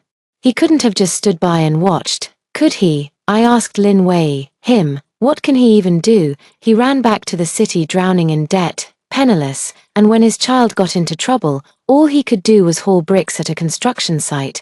Lin Wei's tone was dripping with disdain, and guess what? This young master broke his leg within 3 days of working there. I covered my mouth, feigning surprise. That unlucky, exactly, Lin Wei vividly recounted. Now the whole family is relying solely on Lacey Ju to keep things afloat. She used to be so haughty, but now she has to grovel before the 2 elderly Song family members, take care of a child with special needs, and look after a crippled husband. TSK, how the tables have turned. In Lin Wei's description, Lacey Ju had become a disheveled old woman, and Nash Song had truly turned into a useless wreck. My eyes turned cold as I recalled that humiliating marriage. Thankfully, I cut my losses in time. All of this was destined by fate. Otherwise, the ones suffering would have been me and my child. They say only the wicked can torment the wicked. Let that wretched family drown in their misery. As for me, it's time to embrace my perfect life. Here is the second article. At the engagement party, my fiancé was called away by a single phone call from his mistress. Afterwards, she taunted me, saying, "We are the true love." Ezra Zheng would stop a plane to chase her, abandon a business alliance marriage, and even spend 500 million just to catch a glimpse of her in the hands of kidnappers. What am I, compared to that? I smiled faintly without speaking. Oh, the pitiful creature who thinks she's loved. How I look forward to the expression on her face when her dreams shatter. Mr. Zheng is missing. The waiter frantically reported to me. I casually smoothed my hair and admired the $100 million look in the full-length mirror, thoroughly pleased. If it's gone, it's gone. Inform the guests to move to the grand hall upstairs. Let's have an extraordinary and magnificent ball. How could my billion-dollar styling just go to waste like that? The engagement banquet abruptly transformed into a high society ball, even if it was untimely. Who among the present would dare to speak out of turn in front of me? With a graceful smile, I personally hosted the ball, observing the confusion on everyone's faces but offering no further explanation. As expected, No one dared to comment, and everyone calmly went through the entire process as if they had long known it was just an ordinary high society ball. The banquet ended with all guests and hosts in high spirits. Since Ezra Jing dared to disappear during the engagement party, it was only natural for me to demand an explanation. The elders of both families were very satisfied with my ability to handle the situation on the spot, but at the same time, the anger towards Ezra Zheng's antics grew even more intense. Absurd. How old are you? Can't you even distinguish the seriousness of the occasion? Is this matter of sky-falling importance something you must personally attend to?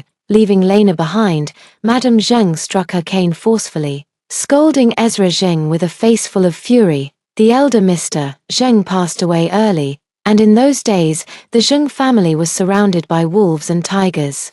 It was this matriarch who wielded thunderous authority to stabilize the Zheng family's position and suppress many ambitious schemes. In high society, there is no one who does not show her a measure of respect. Even though she is now old and her eyes are dim, it doesn't mean she is senile. The marriage between Ezra Zheng and me was orchestrated by this old lady herself. Ezra Zheng lowered his eyes, his posture humble. The dark circles under his eyes and the bloodshot whites made it clear he hadn't slept for nights. His spirit worn and weary, he remained silent, obediently accepting the old lady's reprimands.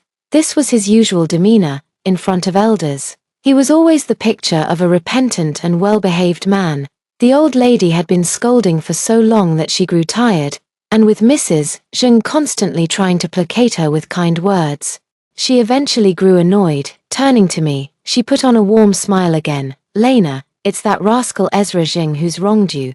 Feel free to hit or scold him however you like. You two grew up together, and you know how his brain sometimes short-circuits and he does stupid things, but deep down, he's not a bad kid. However you want to handle this, just let him make it up to you. I was admiring my freshly done manicure when suddenly being put on the spot, so I could only respond with a polite smile. I don't mind much. Ezra often surprises me like this. I'm used to it by now, but my parents are a bit confused, so they specifically dragged me here to ask, does the Zheng family have any issues with me, or with my Pei family? The final note faded, leaving the room so silent you could hear a pin drop. Who dares to voice any objections against the Pei family? The Pei family may be the new tech elite in Haicheng, but they are the last ones you'd want to cross. Founded under the leadership of CEO Pei, the family's influence has expanded more than tenfold in just over a decade, forcing even the established old money families of Haicheng to step aside. Among Mr. Pei's 3 children, the least promising one is sitting right in front of them. Yet, even this least promising individual, upon entering the jewelry industry a few years ago, quickly rose to become one of the top players in the field. Mrs. Zheng originally favored my eldest sister as the ideal marriage candidate. Unfortunately, my sister didn't take a liking to Ezra Zheng. Although Ezra Zheng is highly capable, he still falls short of being a match for the heir of the Pei family. Settling for second best, I'm the perfect candidate. Lena Pei. This was Ezra Zheng's first utterance since arriving today. Let's talk privately if there's anything. He gave me a covert glance, his eyes shadowed. I raised an eyebrow slightly, thinking this was interesting, and was quite willing to humor him. Fine, then we'll handle it ourselves. No need to trouble the elders. Speak up. What's the meaning of running away from the engagement banquet, giving me attitude? I crossed my arms, glaring at him with displeasure. Ezra Zheng pulled out a cigarette, lit it, took 2 deep drags, then threw it to the ground under my disgusted gaze and crushed it with his shoe. Myra Liu is pregnant. I scoffed lightly. None of my damn business. That's your mistress, your little fling. I certainly don't have the ability to get her pregnant with my kid. Besides, I remember warning you to cut ties with her cleanly. I don't care who you're with, but I hate trouble, and she doesn't seem like the quiet type. You've always looked down on me, Ezra Zheng blurted out. Straying from the topic, I answered without hesitation, I don't see anything about you worth my respect. Ezra Zheng chuckled softly. Then why did you agree to marry me? I need a husband in name, and you need a wife in name. As luck would have it, this husband and wife can bring each other tremendous benefits. My answer was so matter-of-fact that it sent Ezra Zheng into fits of laughter like a madman.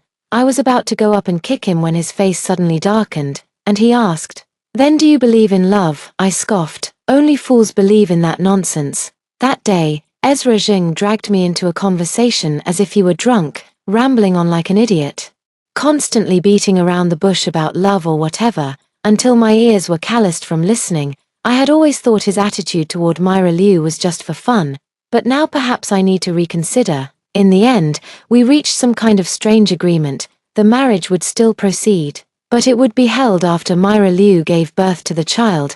I continued my daily routine of indulging in food, drink, and entertainment, spending money like water and living an extravagantly luxurious life. When in a good mood, I'd go to the office for a couple of days to fulfill my duties as CEO.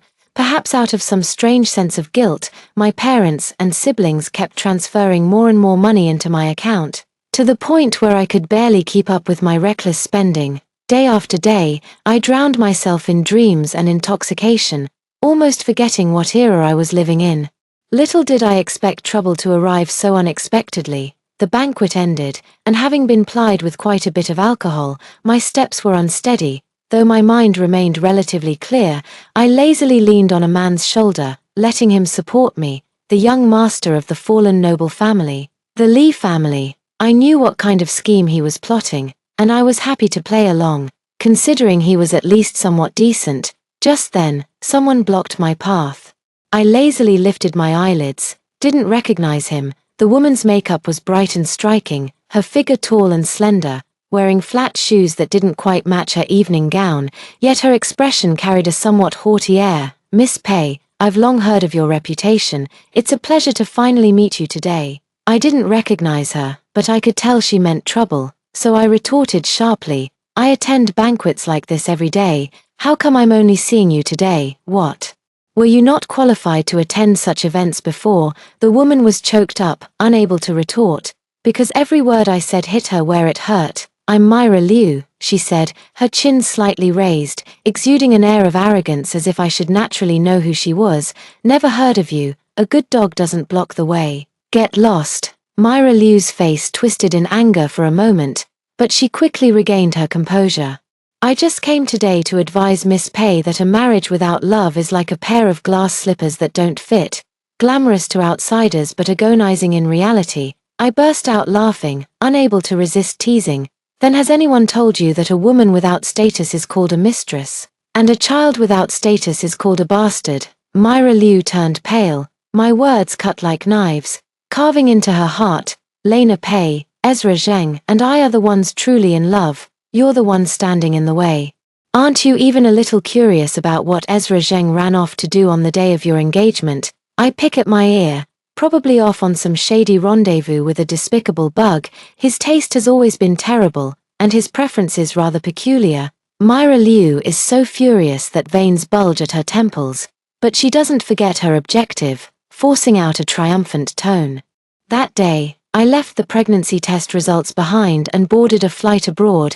Ezra intercepted the plane and came personally to beg me to stay. Suddenly, it all makes sense to me. I was wondering why Ezra Zheng suddenly borrowed money from me for no reason. Turns out he couldn't cover the hush money and compensation after stopping the plane. Acting cool feels great, but don't force it if your wallet can't keep up. I watched her with amusement, debating whether to reveal the truth. I'd love to see Ezra Zheng's image shatter in his mistress's eyes. On second thought, forget it, better not screw over a business partner. It'd make me look untrustworthy. Myra Liu, seeing my prolonged silence, thought she had grasped my weakness. "Ezra has told me everything.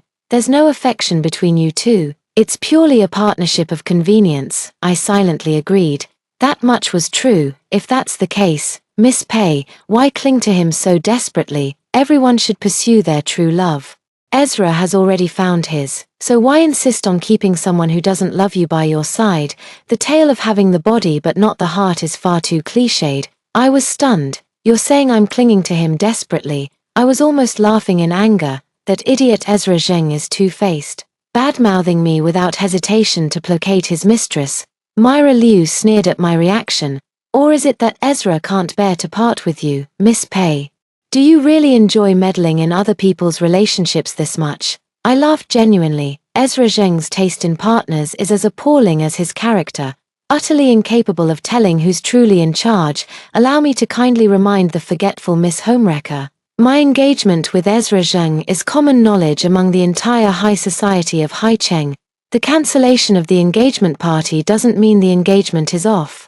I hope the other party has some self-awareness about who the real third wheel is.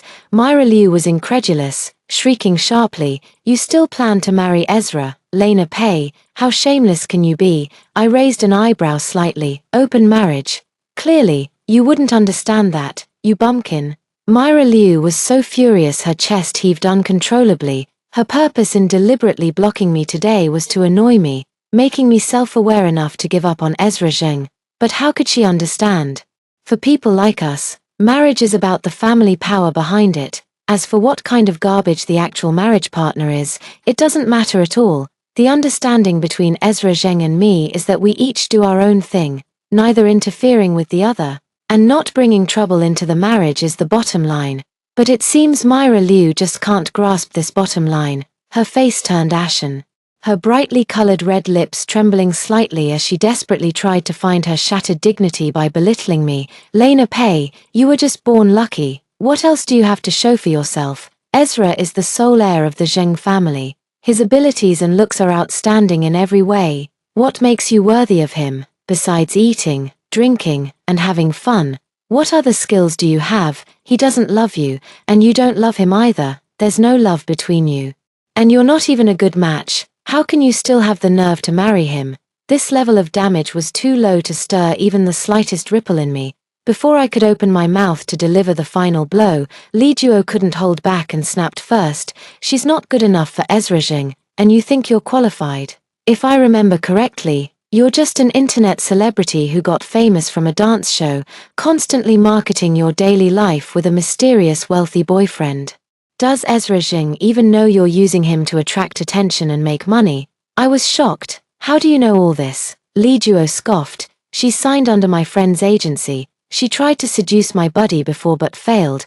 Who knows how she ended up with Ezra Zheng?" Myra Liu didn't expect Li Duo to suddenly intervene and expose all her secrets. Instantly flushing red with anger, she stumbled back 2 steps in panic, her footing unsteady, nearly losing her balance. The next moment, she hunched over, clutching her abdomen with a pained and slightly contorted expression, moaning, My stomach hurts so bad. The baby, my baby." I was utterly impressed by this masterful display of acting. I could already guess how this script was going to play out. Sure enough, the next second, Ezra Zheng's furious voice rang out, "Lena Pei, what are you doing?" Ezra Zheng's heroic rescue was impeccably timed, his tall frame providing strong support for the teetering Myra Liu. With a tense expression, he asked carefully, "Myra, are you okay?" Myra Liu's eyes brimmed with tears as she looked up at him pitifully. "Ezra, my stomach hurts so much tilde." That drawn-out, melodramatic tone sent shivers down my spine. "I'll take you to the hospital." Ezra Zheng, oozing with boyfriend energy, scooped her up in a grand princess carry. Before leaving, he even made sure to throw a threatening remark my way. "Lena Pei, you breached the contract first. If anything happens to Myra, I'll hold you accountable. Screw your damn contract." Li Duo rolled his eyes dramatically. Did they just get discharged from the hospital? I couldn't agree more. In low spirits, under Li Duo's disappointed gaze, I waved and said goodbye to him, returning home, unexpectedly, in the middle of the night. The whole family was neatly gathered, waiting for me. "What's the occasion? I must be really important today," I joked playfully, reaching out to take the hot soup handed to me by the nanny. My eldest sister barely lifted her eyelids, her tone full of authority as she spoke. "Where have you been fooling around again? In front of my family? I'm just a carefree and unrestrained rogue, always joking around and never serious. Where else could I go? None of you were willing to grace Shu Tai's birthday party with your presence, so I went as the family representative to show my face. The Shu family still deserves your personal attention." My eldest sister scoffed. "More likely. You were chasing after Ezra Zheng." I shrugged helplessly. "I honestly didn't know he'd be there." My mother is a gentle beauty, her slender brows slightly furrowed as she softly asked, "Lena, tell me honestly, what are your true feelings about Ezra Zheng?" "No feelings, just a regular fiancé. But he's already had a child with another woman." Mother's voice was full of hesitation. They sure are well informed. I scratch my head. Well, I'm used to it. The Pei family's bunch of hopeless romantics just can't comprehend my views on marriage and relationships. I think it's necessary to be more blunt. Dad, Mom, I really don't mind. I'll never have children for Ezra Zheng. Oh wait, I never planned to have any in this lifetime. But if Ezra Zheng wants an heir, why not let him choose someone he actually likes? Saves trouble and hassle. I know my ideas are hard for the public to accept, but there's no helping it. I just love doing things this way. I don't love Ezra Zheng, and he doesn't love me, but coincidentally, our marriage would bring enormous benefits, and these benefits happen to be exactly what we both crave. Seen this way, we're a match made in heaven. Mom sighs in frustration. Her thinking is, if I'm not so madly in love with Ezra Zheng that I've lost my senses, why won't I just call off the engagement? You've grown up. And it's good to have your own thoughts. Dad finally spoke, his voice steady and firm. But I hope you can distinguish what is more important in your heart. I nodded obediently. I know my limits. What's important, I don't know, but it certainly can't be love and marriage. After much persuasion, I finally managed to convince them to go back to their room and rest. I drank the hangover soup and sat in the living room for a while, after going through the pile of unread messages. I finally decided to go back to my room to sleep. I walked quietly down the hallway, heading toward the room at the far end of the third floor. Unexpectedly, as I passed by one of the rooms, I heard a faint creaking sound. I turned my head and saw my eldest sister standing there in a bathrobe, staring at me with an inscrutable gaze. I blinked my eyes and obediently called out, "Sis, aren't you going to sleep yet?" Elder sister silently stared at me for a long time, staring so intently that my scalp tingled. My mind raced through all the foolish things I'd done in the past month like a storm. Nothing too outrageous, though. Where had I offended this great demon lord again? I was puzzled but didn't dare speak up, fearless against all else since childhood. I always turned into a coward whenever facing elder sister, Lena Pei. The elder sister's voice was slightly hoarse, her tone very solemn. I immediately straightened up, standing tall. "Go ahead," I said. "I don't believe I'm so useless that my younger sister needs to enter a political marriage to uphold the Pei family. I don't need any of you to make sacrifices for me or for the Pei family. That would only prove my incompetence." I let out a sigh of relief. "What a trivial matter," I said cheerfully. "To me, this isn't a sacrifice. I know you can't understand. But in my eyes, marriage itself is an exchangeable value. I'm trading something I consider worthless for an immeasurable future. That has nothing to do with sacrifice." My eldest sister frowned deeply. "Do you really not love Ezra Zheng?" I tilted my head and smirked mischievously. "Rather than loving him, I'd say I love the identity of the Zheng heir. My fiancé is called the Zheng heir, and in the future, my husband should be the one who holds power in the Zheng family." "Why?" The eldest sister gradually calmed down, but she was still puzzled. I met her gaze without flinching. "Sis, my marriage, just like your freedom, is only worthy of being a stepping stone to success." The eldest sister and I locked eyes for a long time before she finally sighed in defeat. "Between sisters, I don't want to say thank you." She patted my shoulder. "Wishing you success." I curled the corner of my lips. "Wish me success. My career must also flourish. Marrying into the Zheng family will help the Pei family take a big leap forward, which was originally my goal. Compared to this, everything else seems insignificant. But it seems that some people can't stand to see me succeed easily." I gazed coldly at the trending search term marked with the word hot. Huachi's 3 heiresses' private lives, multiple men and 1 woman. I let out a cold laugh and clicked in, only to find a collection of speculative photos. The so-called multiple men and 1 woman were merely photos of me entering and exiting various high-end venues with different toys, including Li Duo from that day. The camera angles are all deliberately suggestive, making it look like either passionate kissing or flirting, and the phrase, "multiple men with 1 woman" is clearly ambiguous.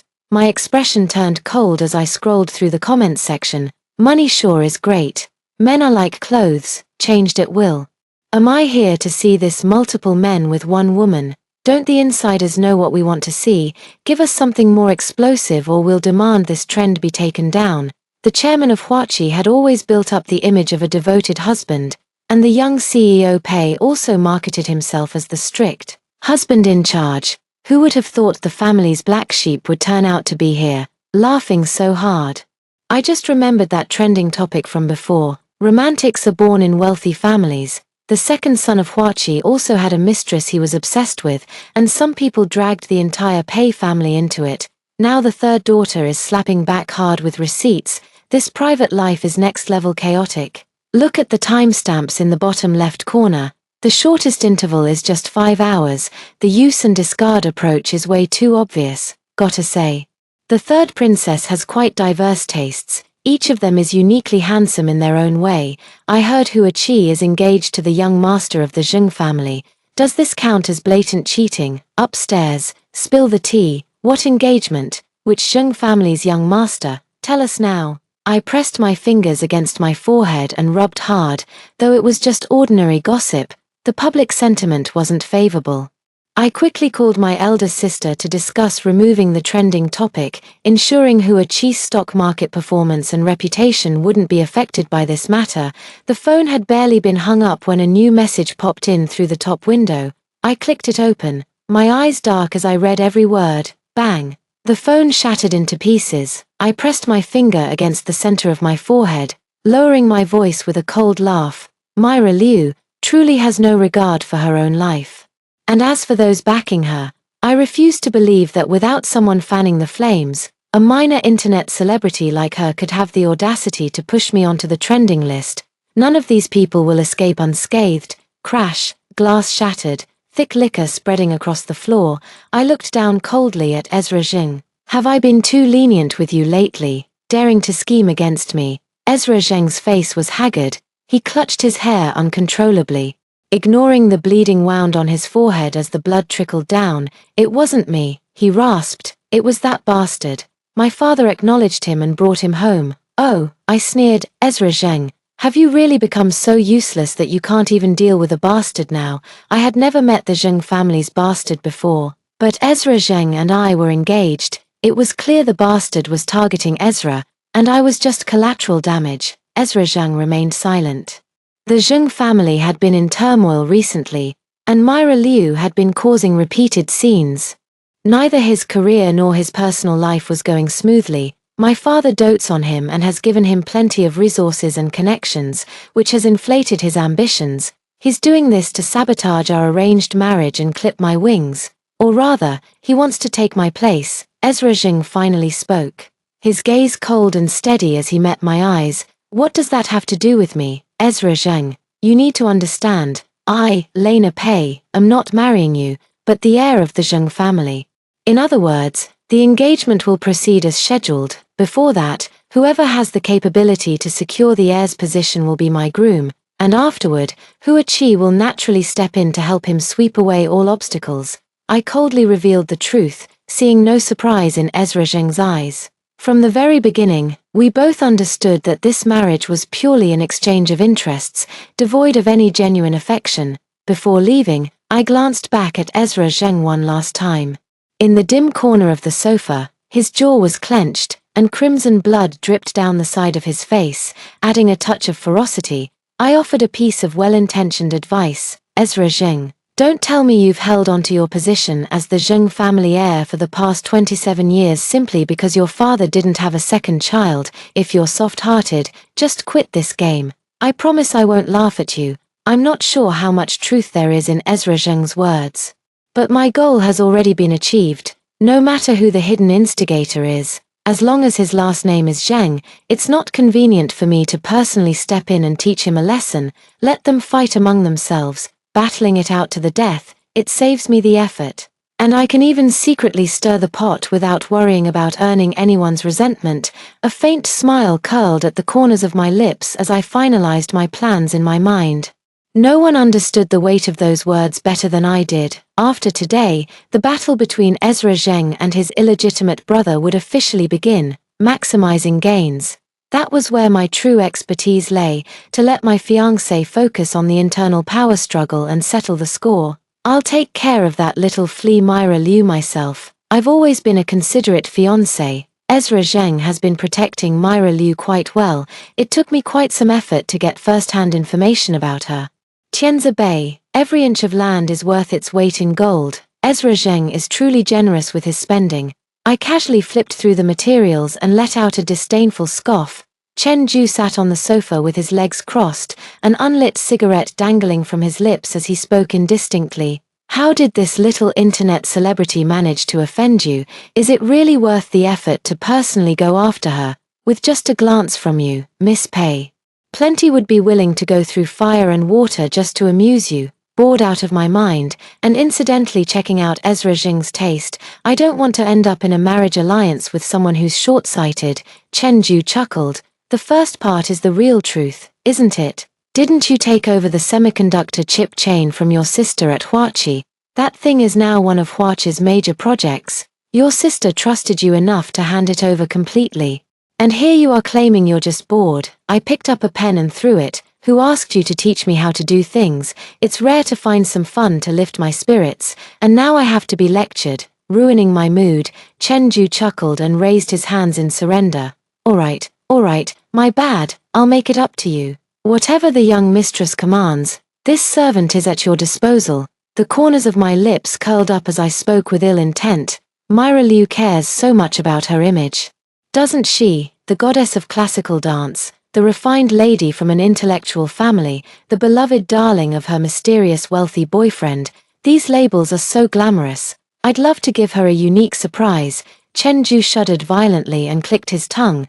The way you're smiling right now is downright chilling. The hot search is trending again. The inside story of the wealthy family's dance troupe, the rise of the dancers. Clicking into the homepage reveals a high-definition video. Several women with stunning figures and extraordinary beauty are dancing with enchanting grace on stage, smiling radiantly. While not overly revealing, their performance is undeniably alluring and captivating. The camera shifts slightly. The image somewhat blurry, but sharp-eyed viewers can still make out a few audience members in the video. It didn't take long for people to match the faces, only to realize they were all familiar tycoons from the rich list. OMG, this is explosive. Is this the extravagant life of the wealthy? I'd be willing to live like this for just one day. Luxury cars, mansions, I'd take it all. How bold. Who leaked this to the trending list? Our CEO Wang is furious. Why hasn't the platform taken it down yet? You linked the wrong post. Do you want to taste CEO Wang's special fried squid? I just skimmed through a certain list and recognized several faces. Oh my god, who dares to expose these people? Where's your focus? I'm the only one curious about that dancer's rise to fame. Right, who's this even about? I know, I just read a 20-page PDF. Here's the summary. A certain dancer caught the eye of a wealthy heir, who personally asked for her from someone else, then kept her as a mistress. Here's the kicker. Rumor has it, it's some shady, under-the-table relationship. Upstairs, I think I know who it is. Took a few bites of the gossip. Is it that Liu surname internet celebrity? Oh, I know her. Isn't her video location tagged as Tianzi Bay? The comments are all like respected Tianzi Bay homeowner, and isn't she in a great relationship with her wealthy boyfriend? He even speaks in her live streams sometimes. Stop kidding yourself. Isn't the video clear enough? A quick glance at the face is all it takes to tell who's who.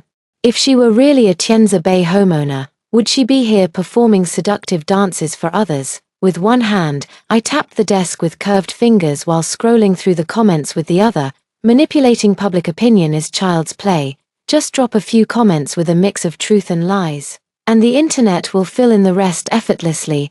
If Myra Liu had obediently stayed as Ezra Zheng's little mistress without coming to irritate me, I wouldn't have minded him keeping her until she died. Unfortunately, she overstepped her bounds. I wouldn't have cared if she just dreamed of climbing the social ladder. I might even have enjoyed amusing myself by toying with her to pass the time, but scheming against me is one thing. Affecting the Pei family because of it is entirely another. Everything about the Pei family, whether it's my parents, siblings, or Hua Chi, is my Lena Pei's inviolable bottom line. Anyone who dares to touch them must be prepared to pay a devastating price. My fingers, which had been tapping on the desk, paused. After a moment's thought, I clicked into the video platform, and sure enough, Myra Liu had started a live stream. that makes sense. The impact was too significant. Even if she wasn't in a hurry, the MCN agency behind her must be anxious by now. Myra Liu had applied light makeup, presenting an ethereal and aloof image. Completely different from the radiant and bold look I had seen that day, she gracefully tucked a loose strand of hair behind her ear, her voice cool and composed. "It's just AI video synthesis." The suggestive comments in the section clearly show someone is out to get me. "Today, I'm just making a statement to everyone. This is something I, Myra Liu, would never stoop to do. My family is well off, and my boyfriend and I are a perfect match. Why would I degrade myself? This matter ends here. Don't discuss it in my comment section anymore. As for the mastermind behind this, my boyfriend has decided to send a legal warning. He will pay the price for his actions. Let it be known that spreading rumors isn't cost-free." I couldn't help but laugh. Even now, she's still putting on airs, not showing a hint of urgency. Has she not seen the latest trending topic? Industry experts have already confirmed the video isn't deepfake or synthesized. It's genuine footage. As for Ezra Zheng, he's currently dealing with serious troubles at home and has no energy to care about his little mistress's situation. The illegitimate child of the Zheng family is essentially worthless and can't amount to anything. His meager capabilities are completely insignificant among the wealthy second generation in Haicheng, let alone compared to the heir meticulously groomed by the Zheng family for 27 years. Unfortunately, that illegitimate child is the son of Ezra Zheng's father's first love. With the first love deceased, the only remaining offspring naturally enjoys the favor of Chairman Zheng. With such bias from the chairman, Ezra Zheng clearly struggles in dealing with the illegitimate child. Reading the SOS message sent by someone, I let out a cold laugh. Asking for help but refusing to humble yourself. Clearly, the problem isn't that serious. Might as well solve it yourself. Humming a tune, I turned off the live stream and dutifully got back to work. As for the fate of irrelevant people, who gives a damn? Thanks to the expert analysis from industry veterans, Myra Liu's clarification livestream seemed to have no effect at all. I heard she went to seek help from Ezra Zheng, but didn't even get to see his face. How dire is Ezra Zheng's current situation? Without the support of marriage, he was actually willing to transfer part of his assets to my name to cut his losses. Both laughable and pathetic, he still has cards and chips to turn the tables. Otherwise, he couldn't possibly be unaware that once he loses, I would take the assets he transferred and marry his dear brother Zheng Qiao. I'm actually inclined to believe that he's biding his time. After all, Mr. Zheng has been at the helm of the Zheng family for decades. Even though Ezra Zheng is the acknowledged heir, in the end, it's just a title of successor. However, what I didn't expect was that Myra Liu would actually collaborate with Zheng Qiao.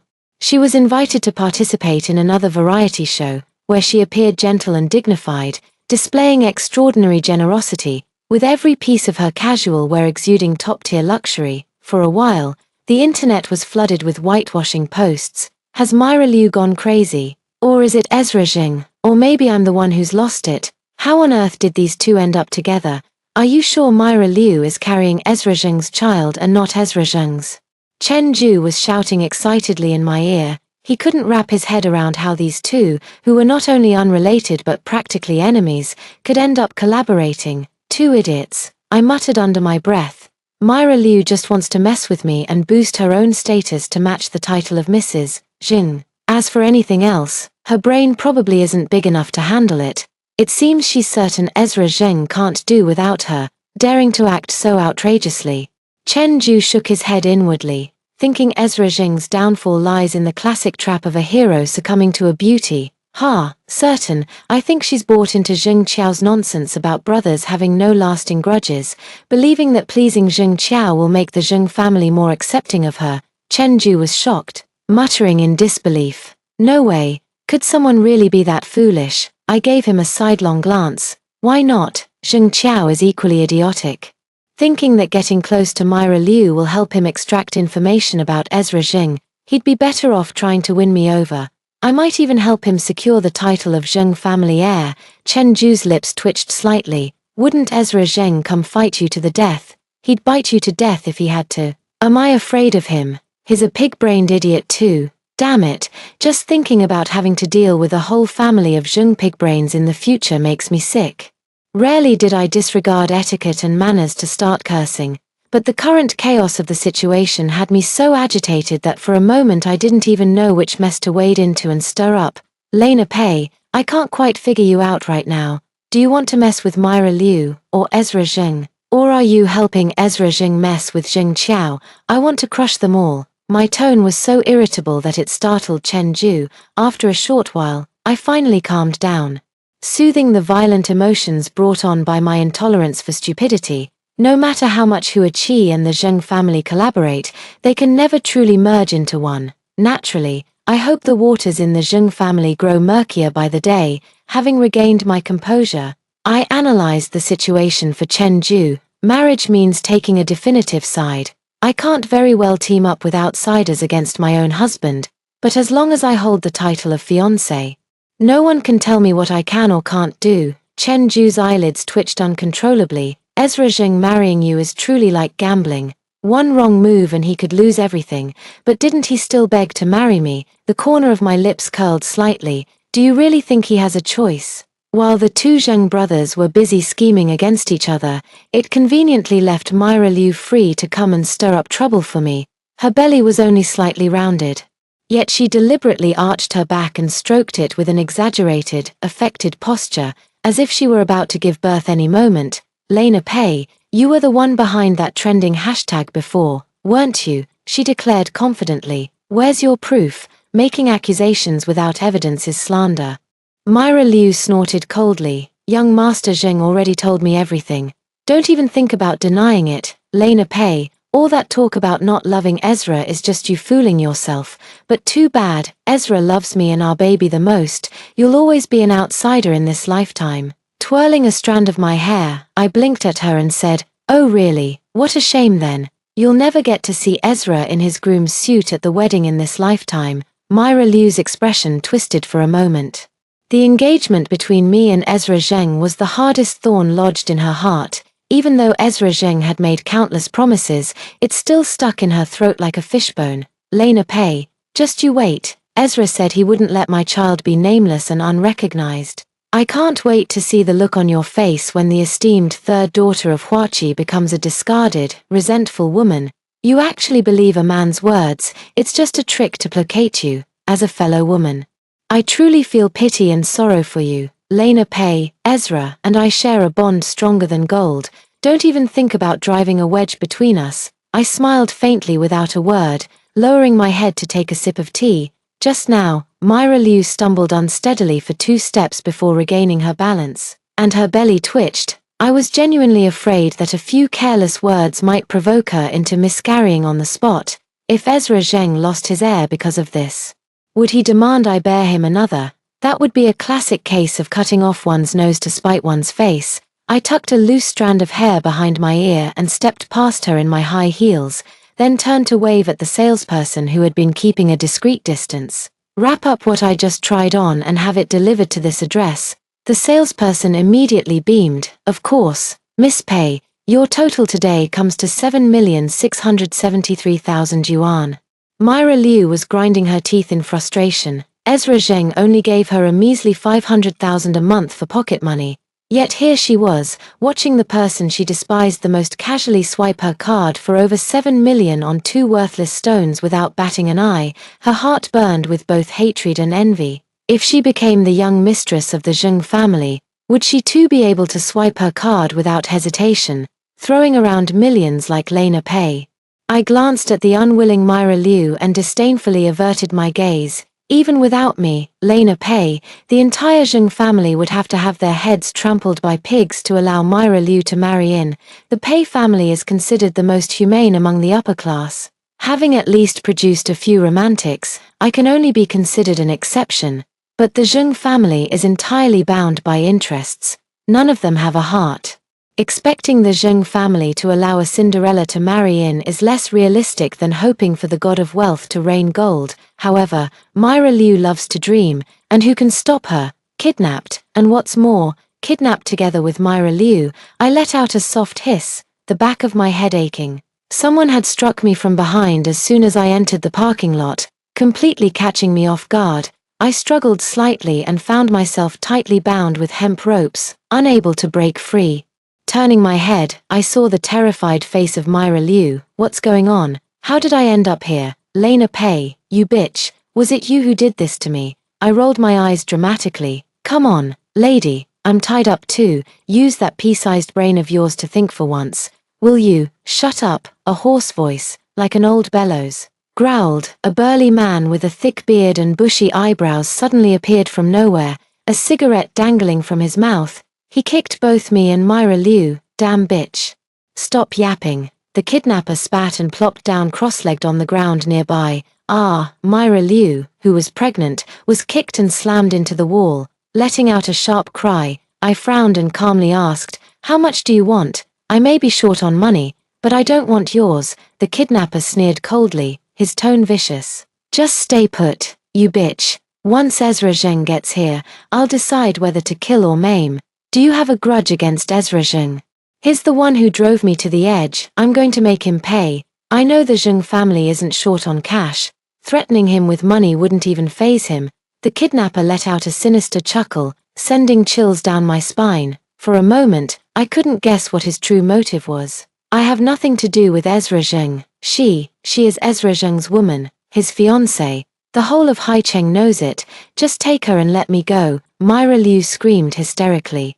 The kidnapper grabbed a nearby wrench and slammed it beside her leg, instantly silencing Myra Liu in terror. "Shut the hell up, you noisy bitch. You think I don't know about your dirty little affair with Ezra Zheng? I came for you. Aren't you carrying his bastard? Let's see how much you're worth to him. Whether he'll even bother saving you." I glanced at the sky outside the window, then closed my eyes to block out their shouting, calculating the time in my head. At the same time, I was planning that if the kidnapper wasn't after money, then they must be after my life. I certainly wouldn't dare to entrust my life to Ezra Zheng's hands. A few hours later, Ezra Zheng appeared on the hillside.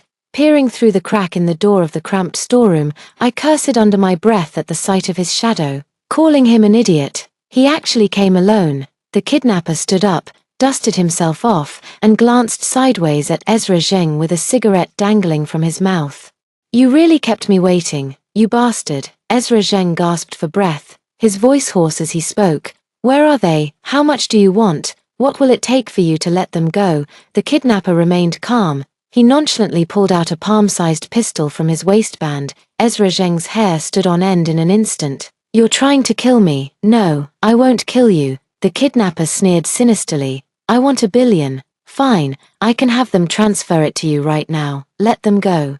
The kidnapper wagged a finger. No, with $1 billion, you can only save one." Ezra Zheng's brow furrowed deeply. "You want $2 billion. I can afford it, but you might not be able to handle it. Greed knows no bounds." "No, I only want $1 billion, and you can only save one," the kidnapper chuckled, revealing his true intent. "You ruined my family, Ezra Zheng. Now I want you to experience the same pain firsthand. Alright, it's decision time. Will it be your childhood sweetheart and fiancé, or the mistress carrying your child, young Master Zheng? You have 10 seconds to choose. Otherwise, this gun will take 2 lives. 3, counting the unborn child." I closed my eyes. There was no need for hesitation. I already knew what choice Ezra Zheng would make. This kind of choice between me and Myra Liu is completely unnecessary. It's not like we're the female lead and the mistress in some tragic drama, where the male lead has to agonize over his decision. How Ezra Zheng would choose, all 3 of us know perfectly well. How boring. This kidnapper must have watched too many cheesy romance dramas to pull this nonsense. Myra Liu. The moment this name came out, I felt a sense of settling dust and peace. Mad. Those who do evil will inevitably bring destruction upon themselves. I've been cold-hearted and indifferent all my life. Never thought I'd stumble over this. I mocked myself silently. I always thought it was good to have no feelings for Ezra Zheng. But now, look at this. He didn't even hesitate to abandon me, his so-called plastic fiancé. The kidnapper burst into laughter, seemingly deranged. Young Master Zheng really didn't hesitate, did he? He's already made his decision. And I haven't even started counting yet. Myra Liu. I choose Myra Liu. Don't hurt her. I can give you money, as much as you want. Here's this card. I'll give you 500 million first. Just let me go in and see her. Ezra Zheng's anxious and desperate voice felt distant and cold to me. Good, since you've made your choice, that person can be taken away. What a pity though, the other little beauty will have to stay and keep me company for some fun. Ha ha ha. To be able to play with the woman of young Master Zheng in this lifetime, I can die without regrets. The kidnapper grabbed me by the hair and lifted me up.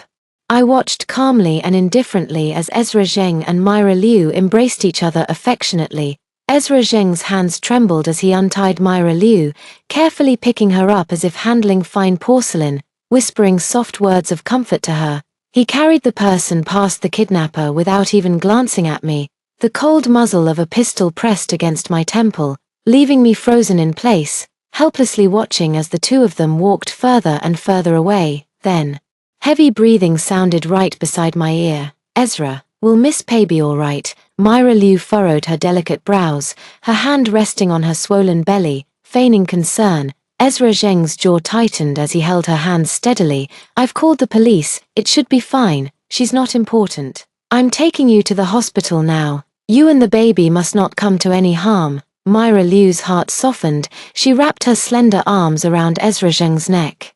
Leaning against his chest and listening to the unusual rhythm of his heartbeat, each frantic beat was a testament to his love for her. Ezra Zheng truly loved only her. Once Lena Pei was dead and the child was born, she could rightfully become the young mistress of the Zheng family. In this world, no one would ever compete with her for Ezra again. Myra Liu and Ezra Zheng spent several sweet months together, perhaps because they had survived a life-threatening ordeal. Ezra Zheng's protectiveness towards her skyrocketed. He practically wanted to tie her to his belt and take her everywhere. Though not officially married, they were more intimate than most couples, living a blissful life while eagerly awaiting the arrival of their love's fruit. On a winter night, New Year's Eve, after 10 months of pregnancy, Myra Liu finally went into labor. Ezra, I'm scared. Ezra Zheng gently kissed the corner of her lips to comfort her. Myra, you have to be strong. I'll be waiting outside for you and the baby. We'll welcome the new year together, with our baby. From now on, our family of 3 will be together forever. Tears welled up in Myra Liu's eyes as she nodded, and under Ezra Zheng's heartbroken gaze, she was wheeled into the delivery room. Ezra Zheng was stopped outside the delivery room and could only sit anxiously on the bench, waiting. Time passed bit by bit, and after what felt like an eternity, the light in the operating room finally changed. He rushed forward in a single stride, his eyes filled with hope as he looked at the doctor. The doctor's gaze was heavy with sorrow, shaking his head regretfully at him. Sir, I'm very sorry, the mother suffered a sudden postpartum hemorrhage after delivering the baby. We did everything we could, but we still couldn't save her. Ezra Zheng's lips trembled, pale with shock, as if unable to believe what he had just heard. He staggered back 2 steps, only to break down in uncontrollable sobs upon seeing the frail newborn cradled in the nurse's arms. His voice was mournful and pitiful, visibly filled with despair and helplessness, with an overwhelming emotional intensity that made even bystanders involuntarily empathize with his sorrow. Later, he returned to the delivery room in a daze to pack up Myra Liu's belongings. Click, click, click. I walked in wearing high heels, closed the door, and stared at his hollow gaze before finally letting out a mocking laugh. The Oscars really owe you a little golden statue. What are you doing here? Ezra Zheng frowned, clearly displeased. Just here to see how heartless you can be. My sister gave us Luyuan Manor as our new home. Such a huge place. Even if you kept a mistress there, I wouldn't mind. It's rare for young Master Zheng to have someone who catches his eye, so how could I not play along? Ezra Zheng lowered his gaze, masking his emotions. Too bad she isn't fortunate enough to live in Luyuan. Ha, I scoffed. Well, that's truly unexpected. There's nothing surprising about this. The outcome was sealed the day she partnered with Ezra Zheng. Ezra Zheng, everyone says I, Lena Pei, am cold-hearted and indifferent to human emotions, but who would have guessed that the seemingly noble and upright young Master Zheng is truly the one devoid of affection and righteousness? So, we 2 cold-blooded creatures are a perfect match, aren't we? Ezra Zheng said with a half-smile, his earlier sorrow completely gone. Indeed, so, I look forward to seeing my groom dressed to the nines at our wedding a month from now, and not running away again, I said with a radiant smile. Our partnership. This is the end, but also the real beginning. The benefits exchanged through marriage will eventually produce a biggest winner. I'm quite looking forward to seeing who will ultimately emerge victorious in this grand game. Of course, I, Lena Pei, will never lose.